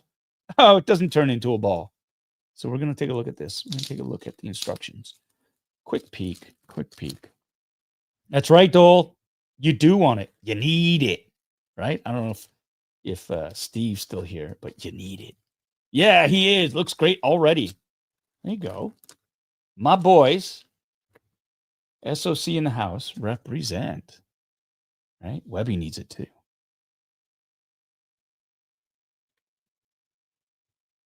Oh, Captain Red, you're mad. You're mad at Hot Toys. It happens. It really happens. And you know what? It's kind of, I know it sucks, but you know, it's one of those things that I think as a collector, we all have to kind of, every once in a while, we got to eat a shit sandwich. Don't scratch it with your giant bolt cutters. Oh yeah, as long as you learn to stop cutting towards yourself. Yeah, big bell end. I love you, Steve. Don't ever change. Yeah, look at that. It looks a bit complicated. See, important. Indicated parts are non-detachable. Do not try to detach them as it may cause damage to the figure. Right? So they got the head, and then the head movement, back movement, body movement, waist armor. Good Lord. Arm movement. Joint C, the other arm. And then the other parts of the arm. Look at that. So it spells out for you the range of motion from this droid. And it looks like there's also little cables. That's great. That's great. Great. More arm movement. And the legs. And can you... Oh, look, there's more. Nice, Diesel Dog 97. Nice. Disc-shaped form. Oh, so you can kind of turn it into a... You can turn it into a roly-poly. Now it says... Ooh, see? This is why. There's a certain way of doing it. Right? You don't want to do it this way. Gotta do it this way. This looks... not gonna lie. It's a bit intimidating. I don't want to mess this up. I'm not going to mess it up. Why would I mess it up? How could that happen? Let's open this up. Let's open it. Oh, it's light. That lifts right out. No accessories. Why would it need accessories? Right? So we've got little plasticky bits. Got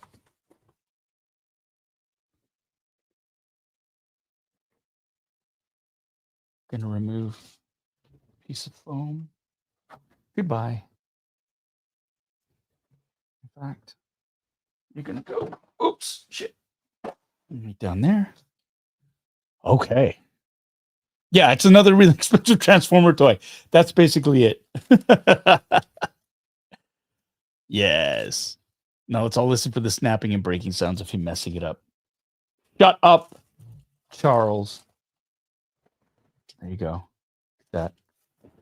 There you go. Look at that. Look at that. Huh? No problem. No problem. That was easy. That wasn't such a chore. The foam. Look at the foam. I'll order one and we can race him down the stairs in rollerball form. Yeah, you first. I'll give you a head start. So that's a piece of foam to keep the arms. And then there's more foam. Back there. All right. Whoops. And then there is right there. Holy crap. This is way bigger than I thought it was going to be, which is really cool. So like the size of it is, I mean, that's the 12 inches right there. I didn't think droid destroyers were that big, to be honest. I'm going to fold that out. So we got the range of motion for the legs. There we go. And then the arms.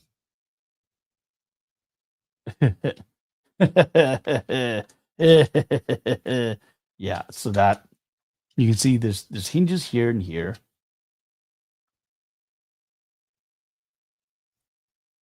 Good Lord.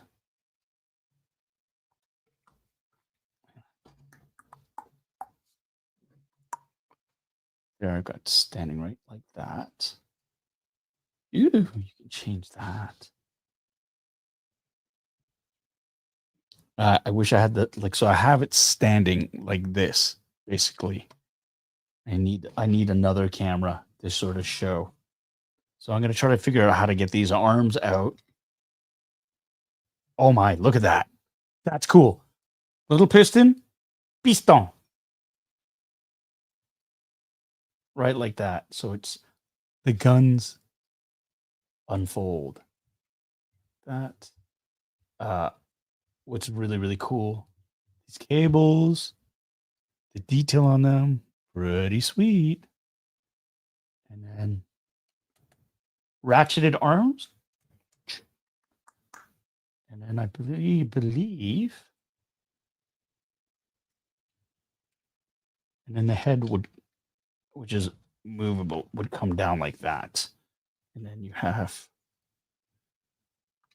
got motion here. So it can look up, look down, like that. There we go.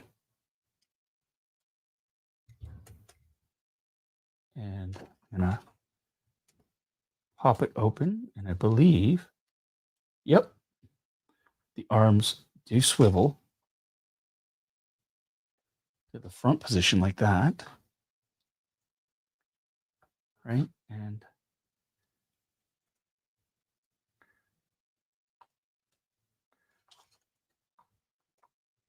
now it is ready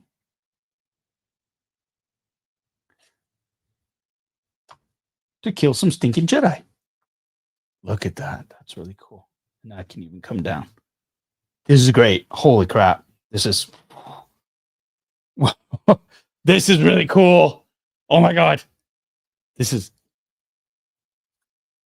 really cool. Like, look at that.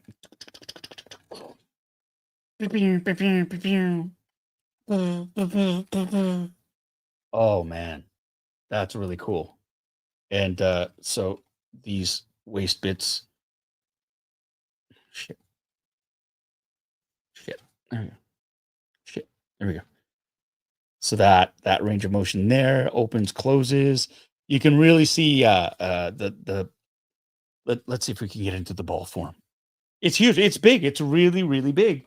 And if you want to compare it, like it is like the size of I don't know why I thought droidekas would be a little bit smaller, but it makes sense because if you get like a battle droid, it's supposed to be a little bit bigger than that, but for whatever reason, it just seems so big. So much bigger than I thought it would be. I'm going to get another 1/6 scale figure to sort of compare. Hold on.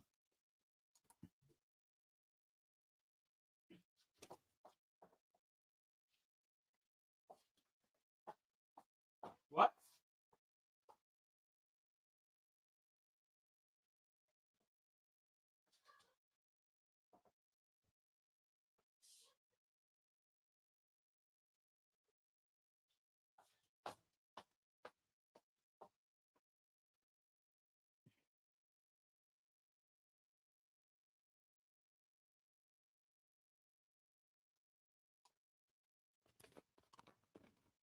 Yeah, no, it's it's so worth it. This is nuts. This is so cool. Maybe I should I do this? I'll do this. So if you do this, you can see. So side by side, like it's way bigger than the battle droid, right? Like way bigger.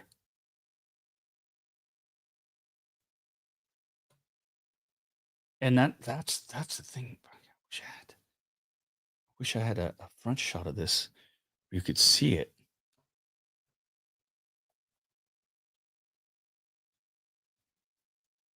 This and this. So, man, let's go like that, right? Like it's a tank, which of course it is. But even beside the battle droids, you kind of go, I didn't think it was that big, right? Are you guys all like crying about space danger? Yeah. I'm at the point where I have to take some to the office instead of keeping everything at home. Well, at least you got an office. Yeah, just move, Tommy. That's what we did. Right, Anna? We moved so I have more room for my toys. And it's still not enough. Oh, wait, she could hear me. It's all fine, baby. I'm going to curate things and rotate them in and out. Okay, so that's a battle droid. I should have gotten... I'll get another. I'll get a clone. Hold on.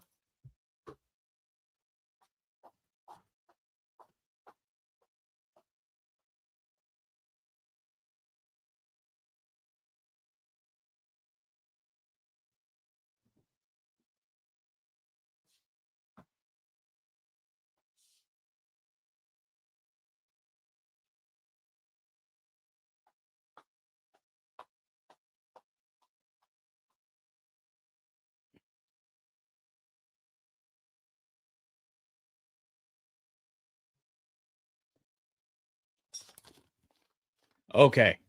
Okay. So I'm going to do this first. So here's Clone Commander Fox, right? And here's the battle droid. They're about the same size. I mean, he looks smaller because he's skinny, right? The battle droid, because it's all just like there's no muscle or anything. So there's that. And then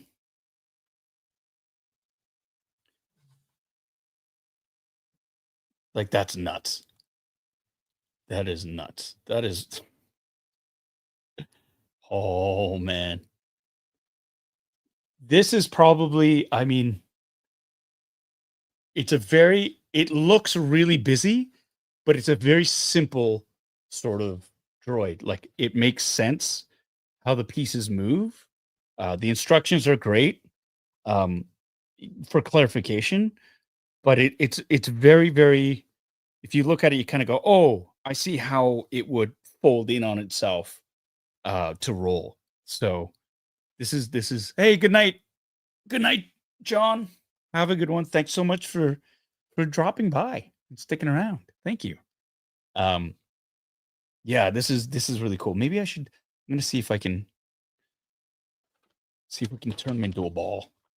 See how hard that's gonna be. Let's see. Disc shaped form. Ooh. Ooh. Okay. Okay. I'm gonna put the other droids. No. Okay, I'm gonna move you here because I'm gonna knock you over. I'm gonna lie you down. And you too, Commander Fox. I will. You lie down here. Lie down together. There we go. Okay. So bear with me. I'm going to try doing this. Ryan says, Doug Chang designed it so you know all the pieces make some sense. Yeah. Well, that's the genius of Doug Chang. Right? Okay. So first you take the hand and you put it up.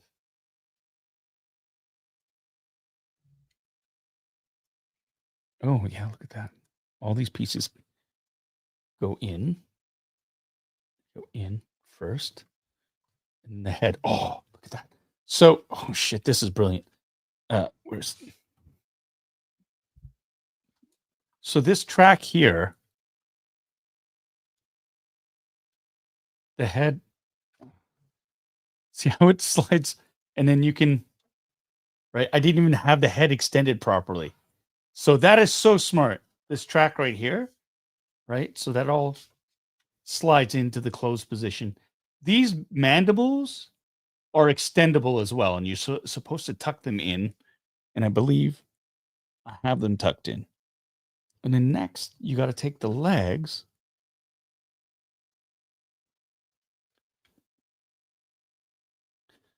And they kind of, yeah, you bring them in. This looks like that.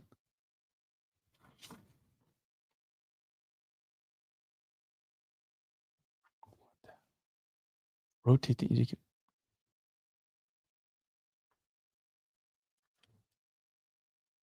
wow.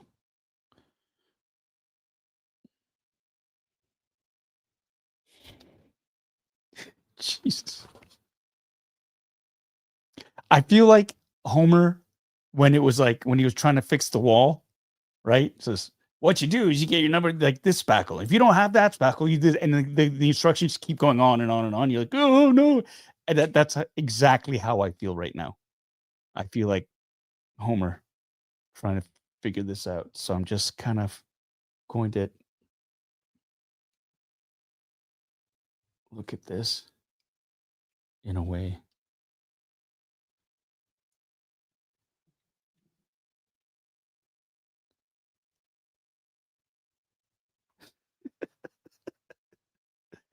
What am I doing?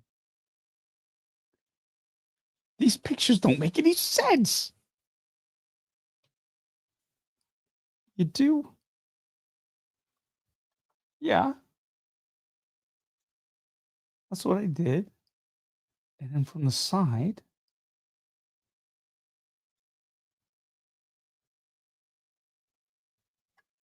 What? Ah. Okay.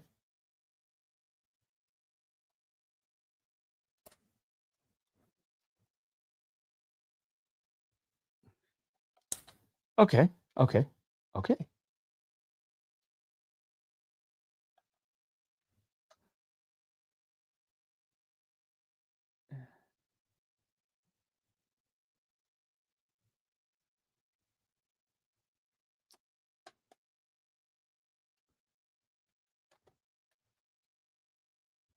Jesus Christ. It's Jason Bourne.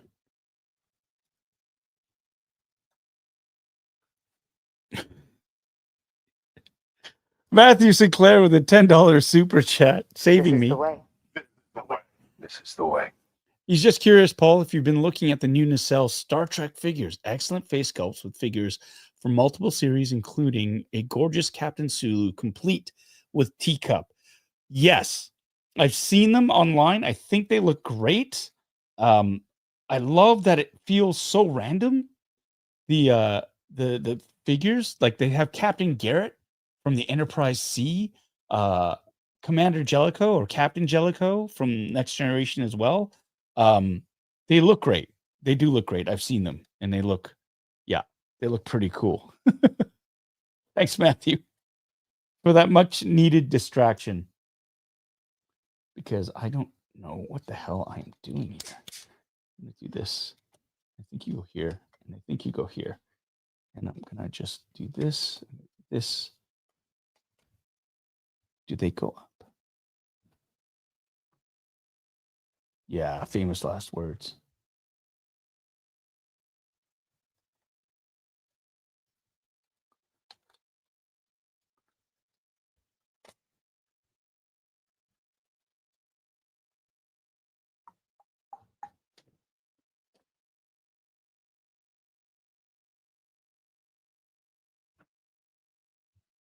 Oh, okay.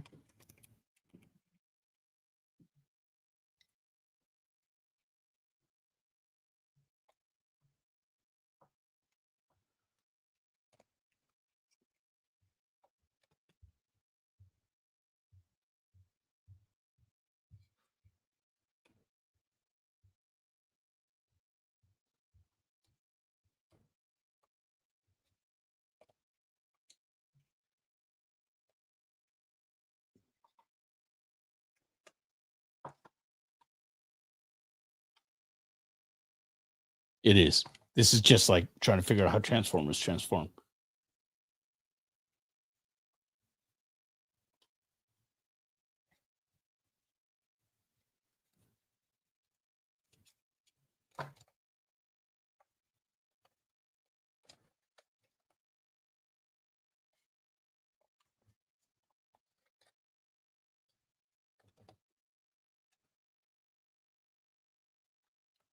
I see. Ah, got you. That's what they meant.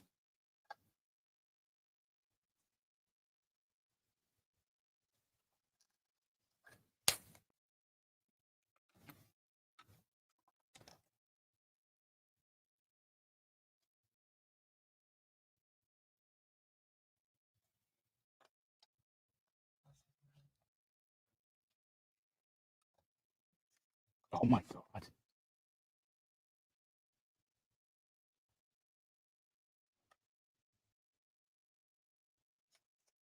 Yeah. Okay.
Almost there.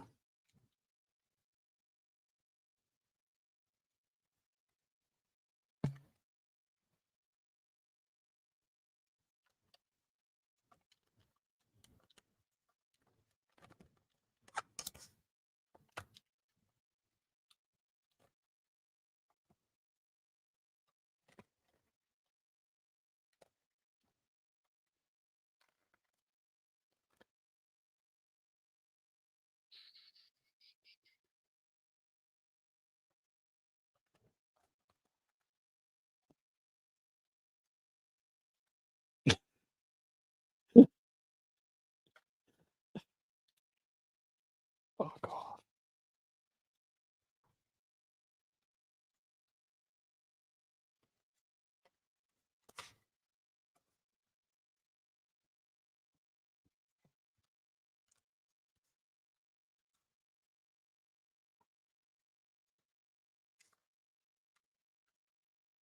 There we go.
Oops.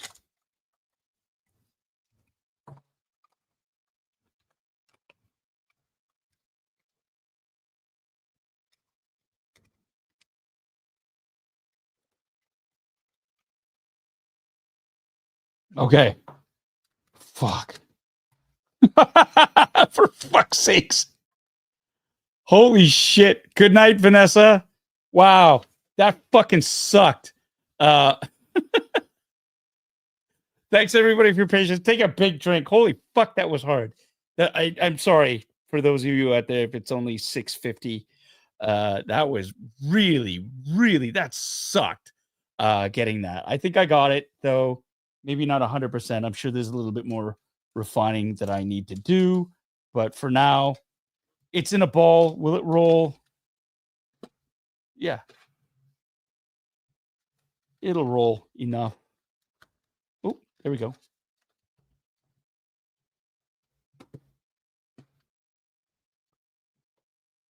Oh, yeah. Oh, shit. Almost went off the table. There you go.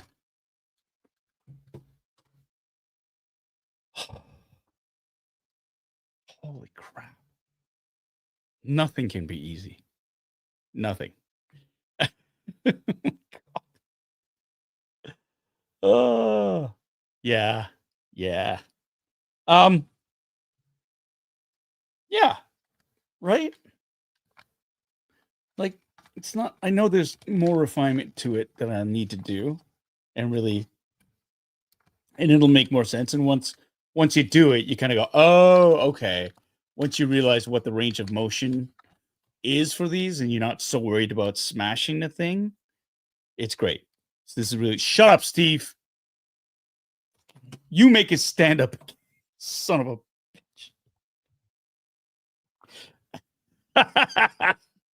Yeah, I can do that. I can do it. How hard could it be, right? How hard could it be?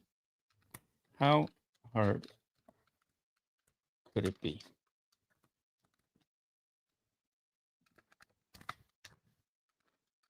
There we go.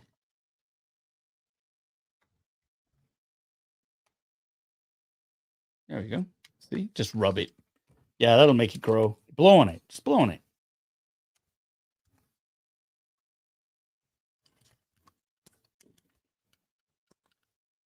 Okay. Oh, yeah. There you go.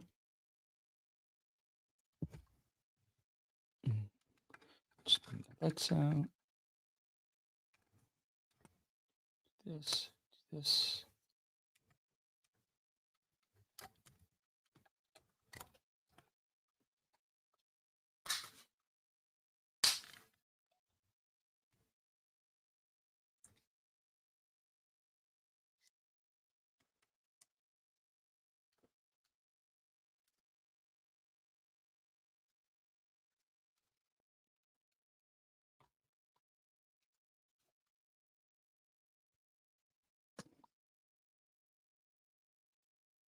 Easy peasy, lemon squeezy.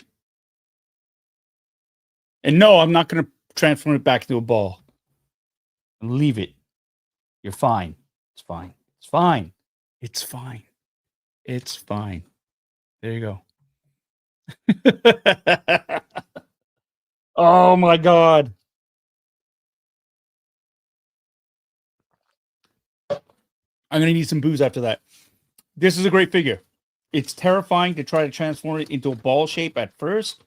The instructions are murky at best. If you've ever had to put something together from IKEA, it's very reminiscent of that in some ways. It's like, what is that a picture of? What is that? What is there? Is that this? Is that this arm thing? Like, what is it? What is it? Because they sort of zoom in on it with the picture, but you can figure it out. It is actually pretty well designed, if not beautifully sort of, in terms of the instructions could be clear, but you use a little bit of intuition and the instructions as a visual guide, and it's not bad. This is a great figure. This is probably one of my more favorite figures that I've unboxed so far, just because it's so different as a droid. I mean, don't get me wrong. Like the other figures are great. Clone troopers, yeah. Jedi, yeah. Humanoid bodies. This is so out of that sphere. It's a welcome change, and I really dig it. Like, I love it. I'm really surprised at the scale of it too. It looks gorgeous. The paint app is great. I honestly feel I kind of wish some of it were metal though. But honestly, this is a really, really great figure. Yeah, check it out. If you can get this, you need it. You need it, right? So, who's asking what now? Out of that sphere or an actual sphere? I don't understand, John. I don't understand. How do I like the accessories? I love them because there are no accessories. This is it. No little finicky parts to lose. Yeah, no, I like it. I like the spine structure on it is really cool as well, right? Like this is the little inner workings of the Droideka. And look at the shimmer. Like I love that. Look, it's got that gunmetal sort of gleam to it, so it looks like metal. Yeah, no, this fits the aesthetic so well for the Geonosians. Like it just makes so much sense, right? Amazing. So if you can get it, get it. Highly recommend. 9 out of 10. I gave it 1 less than a 10 because the instructions were garbage, but close enough. Yay. Huzzah. Yeah, I can hear them too. Like the sound that they make. Very, very cool. I like it. And it looks good with the battle droid. And I've got the B2 and the B1 battle droid, the main battle droids up there. He's big though. Gonna have to fit him in with the rest of the villains. It's gonna be fun. Be fun. Pew pew pew. All right. Hey Anna, let's do a giveaway. Let us do a giveaway. Now, even though I hit my target of a sub 5-minute roll call, I'm going to do this because last week we were supposed to give one away and Anna fell and distracted us. And it wasn't until too late. So too late. So we're going to go, this one will be from last week because we missed last week's. So we're going to do this. This is, of course, the action figure of my character from The Mandalorian. This is the VCC 363 Carson Teva. This is a fully new action figure. Did you know that? They made, thumbs up. It was a newly tooled figure. New body, new arms, new legs, head sculpt. Obviously, it's great. She's not dead. She was fine. Faking it. No one actually saw her fall. I just want to point that out. Nobody saw her fall. We heard it. We didn't see it. So there you go. Yeah, no, hey, look. You know, it's our anniversary tomorrow. 24 years of marriage. 24 years.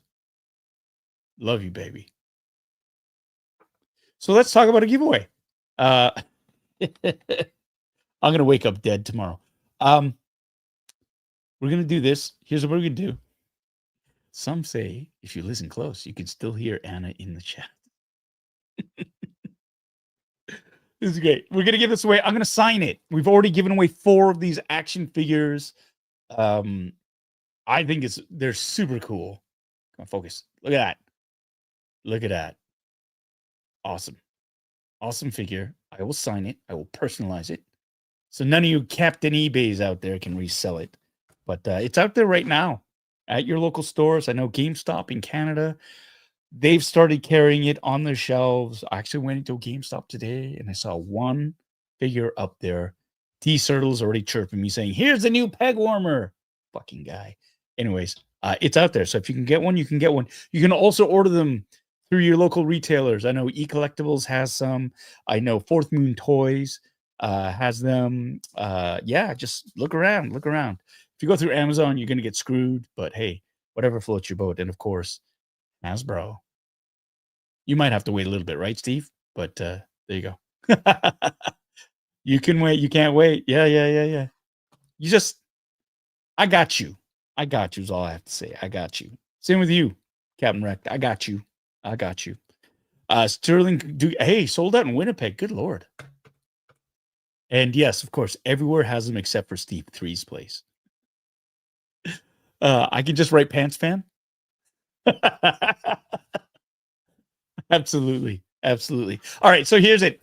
Here's your chance to win an autographed Carson Teva action figure. Here's how we're going to do it. I'm going to ask you a question. And when I ask the question, Anna's going to type the words go in the chats. After go, and according to our chat feed, because it'll be different for everybody because of internet, we are going to pick the 5th correct answer. So after we type the word go, the 5th correct answer will be the winner.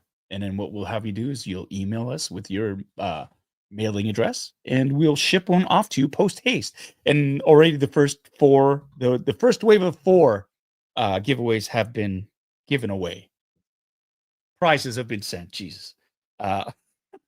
Okay. Is everybody ready? Here we go. Here we go. No place can be found in, wow, Minnesota. Sold out on e-collectibles. Oh, look at that. So much for the peg warmer theory. This is great. I appreciate everybody purchasing one. I really do. This is dream come true. Here's the question. Get ready. And once I ask it, Anna will type go, and the 5th correct answer will win the prize. Okay. Here's the answer. Get ready. Get your fingers ready, you Google nerds. Carson Teva is a character that I play. He first appeared in the 2nd season of The Mandalorian. What was the name of that episode that he appeared? What was the name of the episode that marked Carson Teva's first appearance? The 5th correct answer we will take starting now. Go. Here we go. Best of luck. I need the name of the episode, not the number of the episode. The name.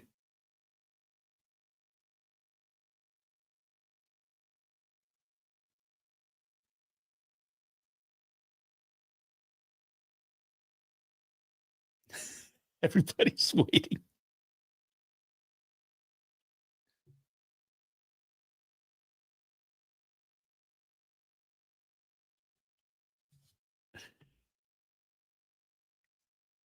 All right. Here we go. The answer was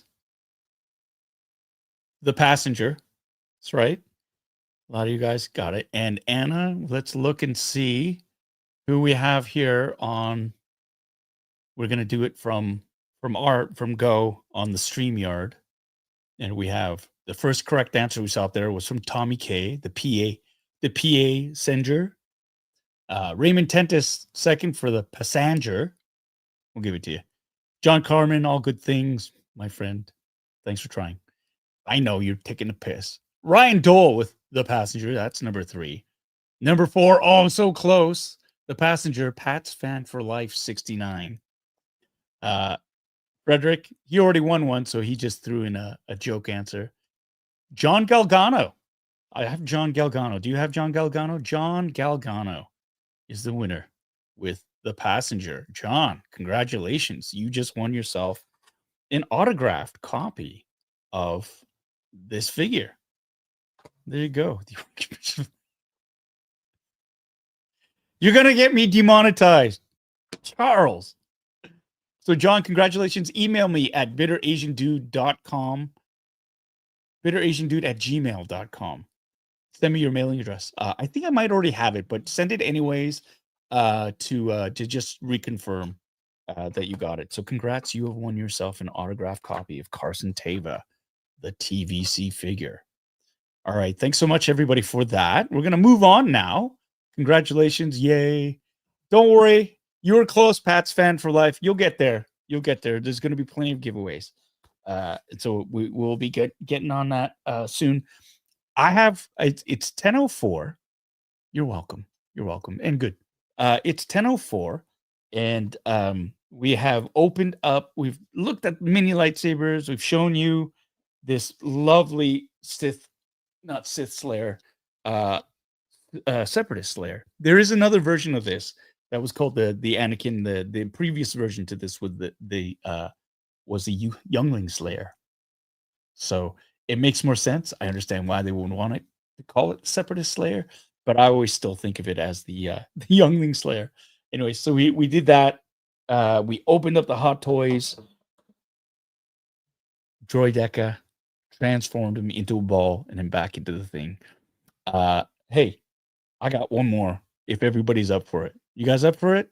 Because I got this Micro Galaxy Squadron Vault edition of the Millennium Falcon and the Landspeeder. Now, if you guys have your ears to the ground and have your fingers on the pulse of all things cool, you will know that my good friend Steve 3 has his own show called You Need It on the DL44 network, where he unboxes some Micro Galaxy Squadron figures, ships, and he opens them up very unsafely. He likes to cut towards himself. He says he has more control.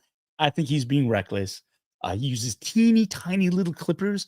They're like fingernail, like for baby fingernails. That's what he uses to free them from the plastic prisons. But that's a great show. Check it out. Saturday mornings, if you're on the West Coast. But on the East Coast, it's at like 1:30 on Saturday afternoon, which would make it like 11? No, 10. 10:30. So good night, Charles. Good night, Christopher. Thank you so much. You watch out for sneaks. Yeah, Jeff, the Micro Galaxy ships are pretty awesome. So I'm going to open this up really quick because I've been wanting to see this for a while. Right here, this is the Vault Edition. This is a limited run, apparently, one of 3,000. Got it on the Vault when it was available. First saw it at the SDCC. It was sort of mentioned there. Just gorgeous. And so it comes with a new, they've had other versions of the Falcon out before. This has got a new paint scheme, new paint job, and different minifigs. And of course, the Landspeeder, which is really, really hard to get unless you went and got the Vault Edition. But this was a rare back in the day. So now it's giving people an opportunity to get a Landspeeder. So I'm just going to move these guys out of the way, and we're going to open up this. Okay. I thought I could do it, but I can't. There you go. I'm going to put you on the floor. Okay. Here it is, Millennium Falcon. First of all, this is sweet. I always love how they present the Vault Edition stuff. They always sort of go an extra step with the packaging, right? It's pretty kick-ass. On the back, you've got, the blueprint cards for the Falcon or the Landspeeder, rudimentary sort of instructions on what's available for the ship. You got, looks like Farm Boy Luke, Obi-Wan Kenobi, Han Solo, Chewbacca the Wookiee. And yeah, we're going to open this up and show you how you do it. So it is a slip sleeve, slip case. So this is going to slide. Ooh, look at that packaging. Right out of there. And yeah, right away, this looks so much nicer than any other iteration of the Falcon. I have 3 of them. There's Escape the Death Star, and there's one Destroy the Death Star, and there's a Galaxy's Edge specific one, but this one actually has the coolest paint scheme, I think. So, oh, look at the back. That's nice. Is this a see-through pat? It is. Oh my God, you can shine a light through this. This is great. This is great. I know, Steve, you've been lamenting the fact that some of the art on the boxes isn't so good, especially on the newer waves. But this is nice. This is a plastic. Yeah, translucent backdrop. There we go. So we're gonna open this up. See, look at this proper blade technique where you cut away from yourself. You don't have to cut towards yourself. It's an illusion of control. But really, if you got a sharp enough knife, you don't have to worry about that, right? Just look at that. Nice, easy, safe as well. Look at how simple that was, right? So, I've got more control if I go. You're not hacking away at it like it's a samurai sword, Steve. You're not. Oh, I'm such an asshole. All right, here we go. I'm gonna slide this sucker out. Ew, look at that. Okay, first of all, translucent. You shone a light through it. Maybe. Whoa. That's no moon. Pretty cool, Millhouse. Pretty cool. All right.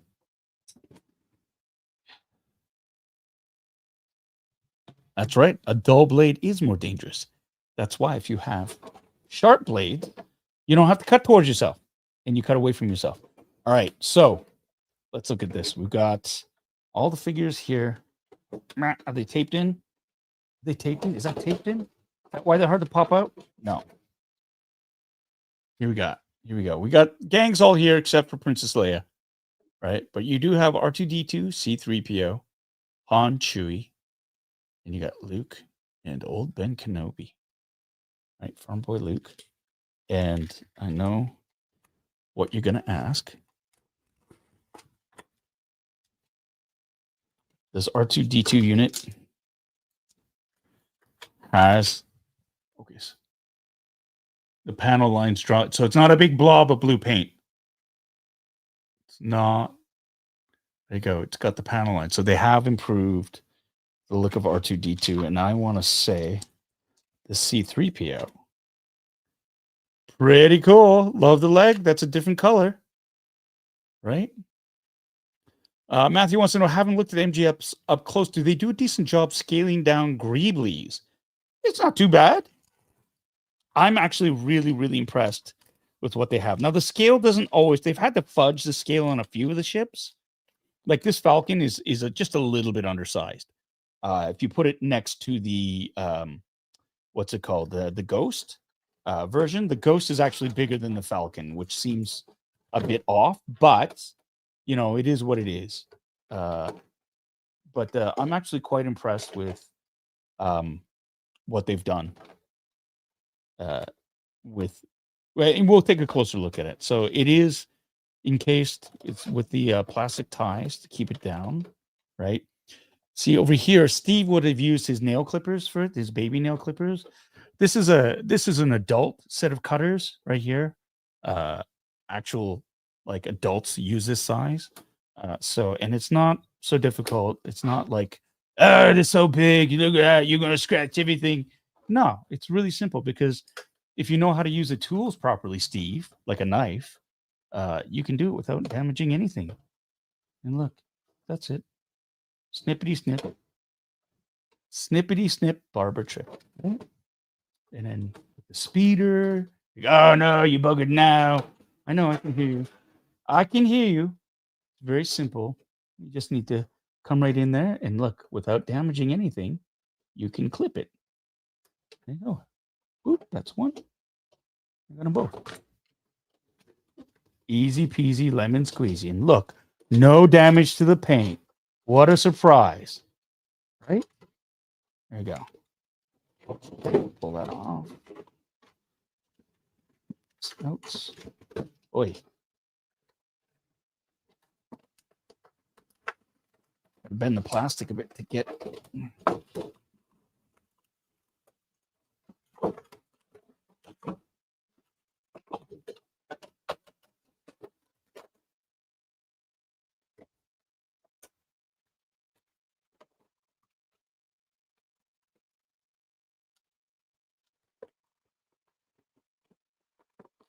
Oh, that's one.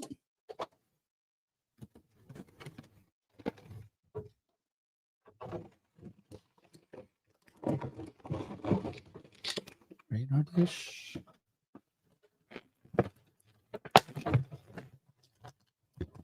Psychins.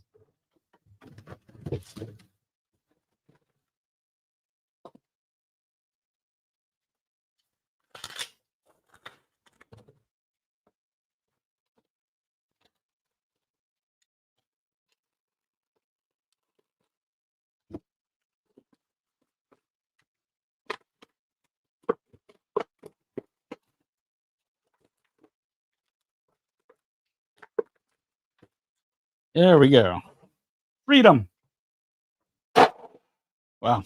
They really pack them in nice and securely. That's great. So we're going to put in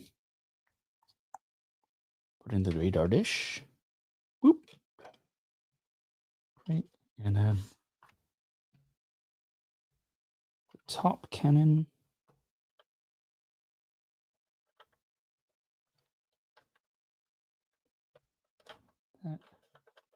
Pew, pew, pew.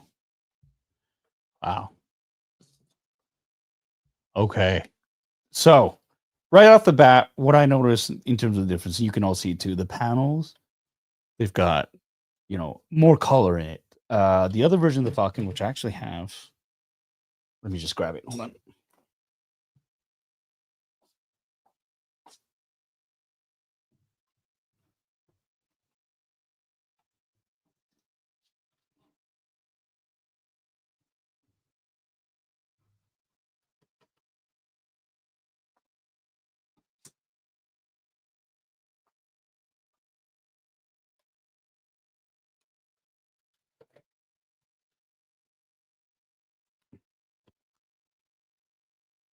Okie dokie. So this is from the Destroy the Death Star, and it is an iconic design that does not get old. And so you can see this version's all beat up. The radar dish has been, or the navigational dish has been destroyed because it got knocked off during the run, the Death Star run. It's obviously been through a lot more. This version is from A New Hope, so it's still relatively clean-ish. But what I did notice, other than the battle damage here, is the blue paneling is, yeah, I mean that's a splash of color. Obviously it's not as washed or weathered, so it's slightly newer, and that makes sense.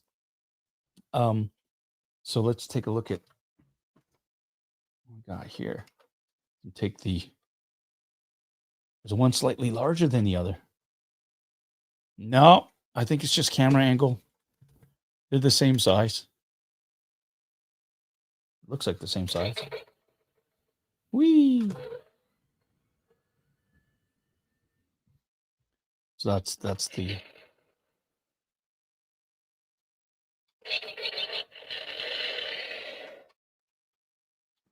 Falcon. Has the same buttons, but I haven't.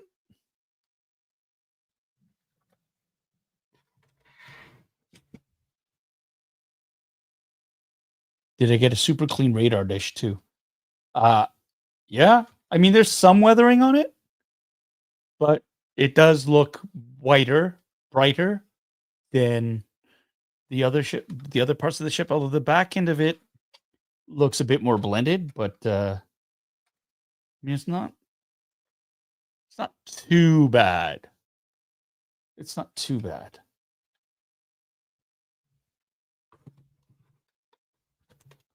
Let's take off here.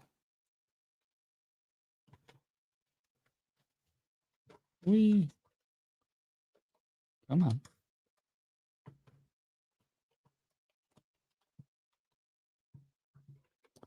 Okay, good night, Alicia. Thank you so much.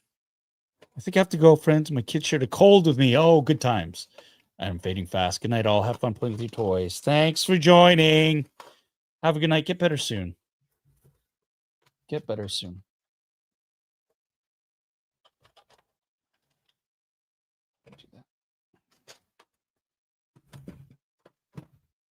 There we go. Woo! Look at that interior. Versus this. Okay, here's a side-by-side comparison. Wow. Night and day. Night and day. I know, Steve, you've probably covered all of this, but this is what I love about the Vault, right? The Vault editions, it's, look at the paint on that. Like even the Dujaric table, it's got the checkers done up, right? The engine manifolds, all the tubing, the cargo, it's all just been, it's just alive. Look at the banquet. The seating is yellow. It's like way more screen accurate, right? And oh my gosh, this is something that's really cool. I just noticed this right now. If you can see that in there, the angle's not good. In here, where they crawl in to man the gun turrets, the seat is painted black, and the control panel in there is, oh, maybe you can look. See that? The controls for the guns are painted silver, and the seat is painted black, which is great. In this version, they've got the seat in there, but it's hard to see. It's just all that one gray. Pull it out. Pull it out. You pull it out.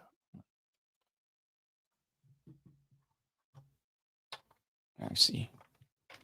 I see. Hold on. Hang on. There we go. Oh, shit. There you go. That's gorgeous.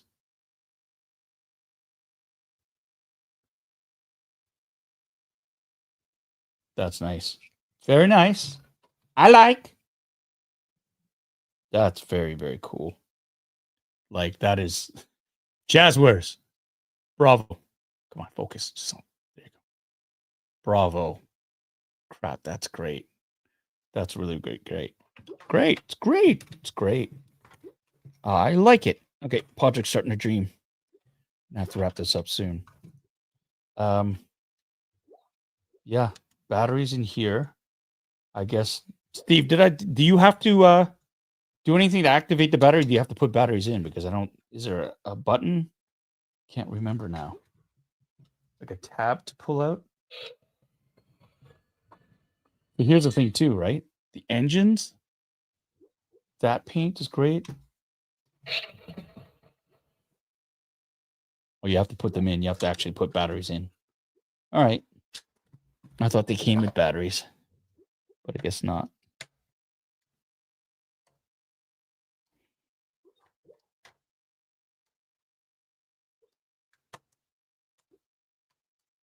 Fine then. Screw on the left side. Yeah. And the AAA batch. AAA batteries.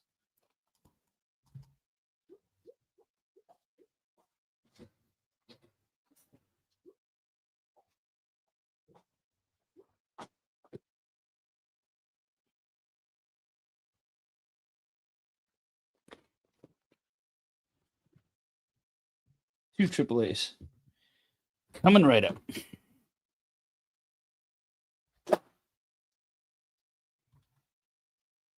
Oh, it's more than that. It's 3. Son of... All right.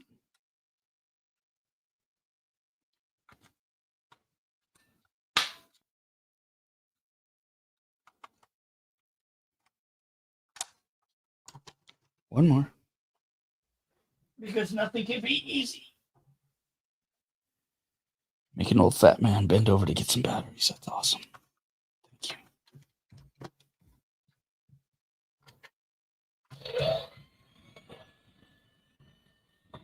You always test before you seal everything up to make sure you get the polarity right on the batteries.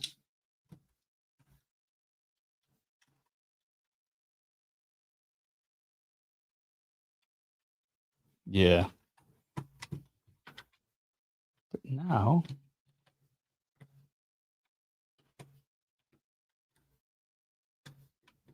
Go.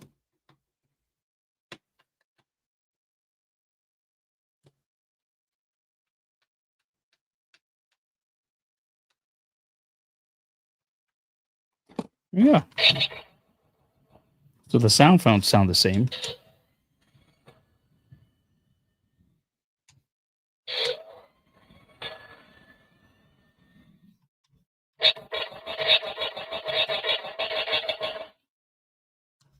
Still have the hidden cargo hold you put smuggle people into.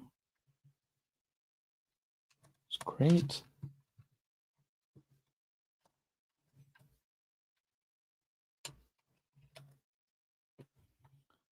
Yeah, they don't. This is Lando's wardrobe. I guess this would be his room there. Ooh. Motion activated.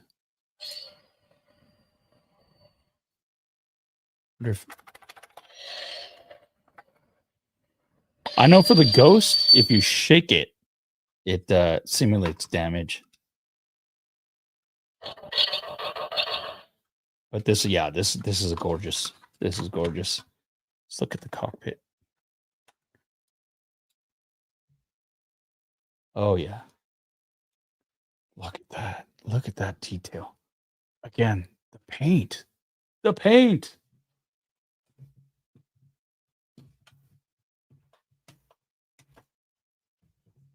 Right? Like, compare the two. And again, that's the vault for you. It's the same mold, same shit, but the The paint on this is like off the hook. I'm loving it. Absolutely loving it. And then the Landspeeder. This is great. Look at that. The underside.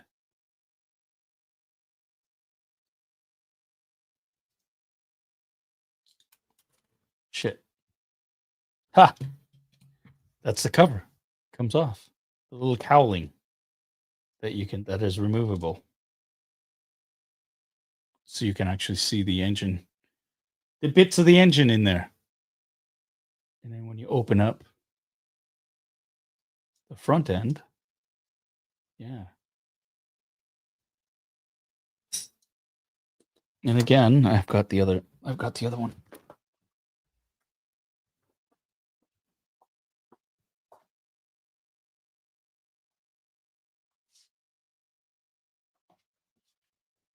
The heck did I play?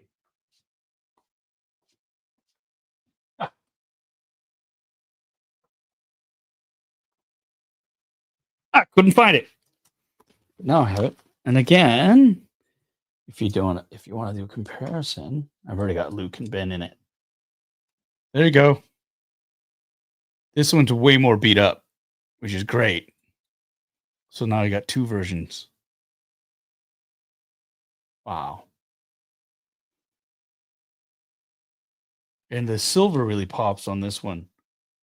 This version, the silver is it's more subdued. That one really, really pops, although the hood's super dirty. Which is great. And the Lukes and the Obi-Wans look the same. Han and Chewie look good. The bandoliers on Chewie look a little bit more. Press the power button and press it again. Hold it right after you jump to light speed.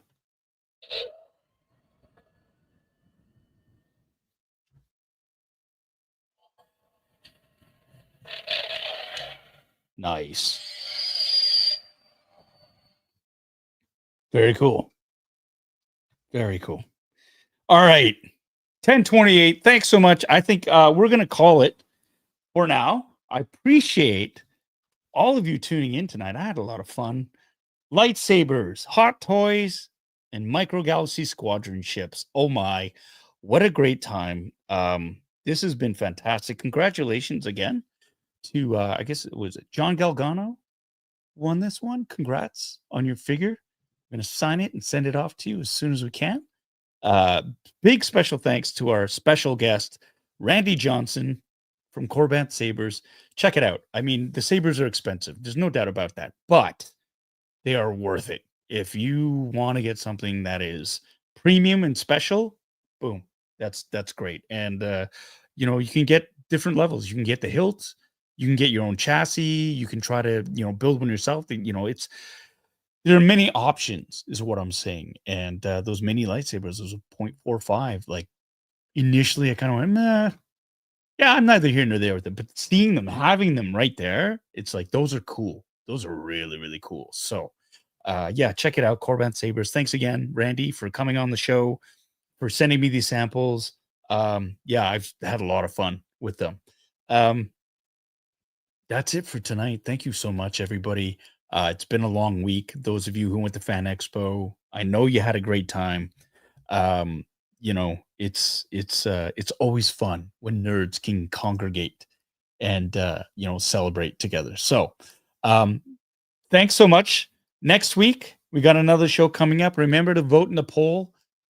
Who's gonna make it? Who's it gonna be? What do we got here? Let's take a quick look at the polls right now. And it looks like Kit Fisto is still in the lead, but though there is a tie between Chopper and Captain Enoch at 22%. We're going to leave the polls open for the next little bit, just so people can vote on it on the replay crew. You have a say in what's going on. To everyone who tuned in tonight, if it was your first time, I hope you had a great time. I always have fun chatting with all of you and talking with you all and doing this. I think I'm very, very fortunate and very blessed to be able to do this in my life. Yeah, Ryan Dole, next weekend is a long weekend. That's right. It's Labor Day weekend. Holy crap, the end of summer. Can you believe it? I can't believe we're already there. The days are long, but the years are short. I cannot believe this. This is great. Yeah. Wow.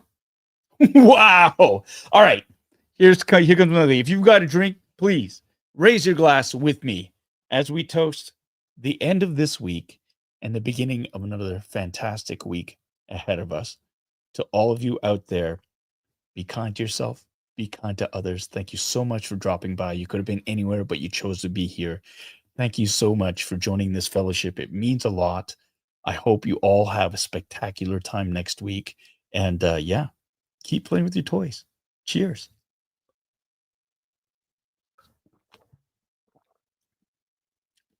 Needs booze. Needs booze. Good night, everyone. Thanks so much. We will see you next week. And yeah, I gotta figure out a way to really sort of be smoother in these outros. Take it easy. Okay. See you.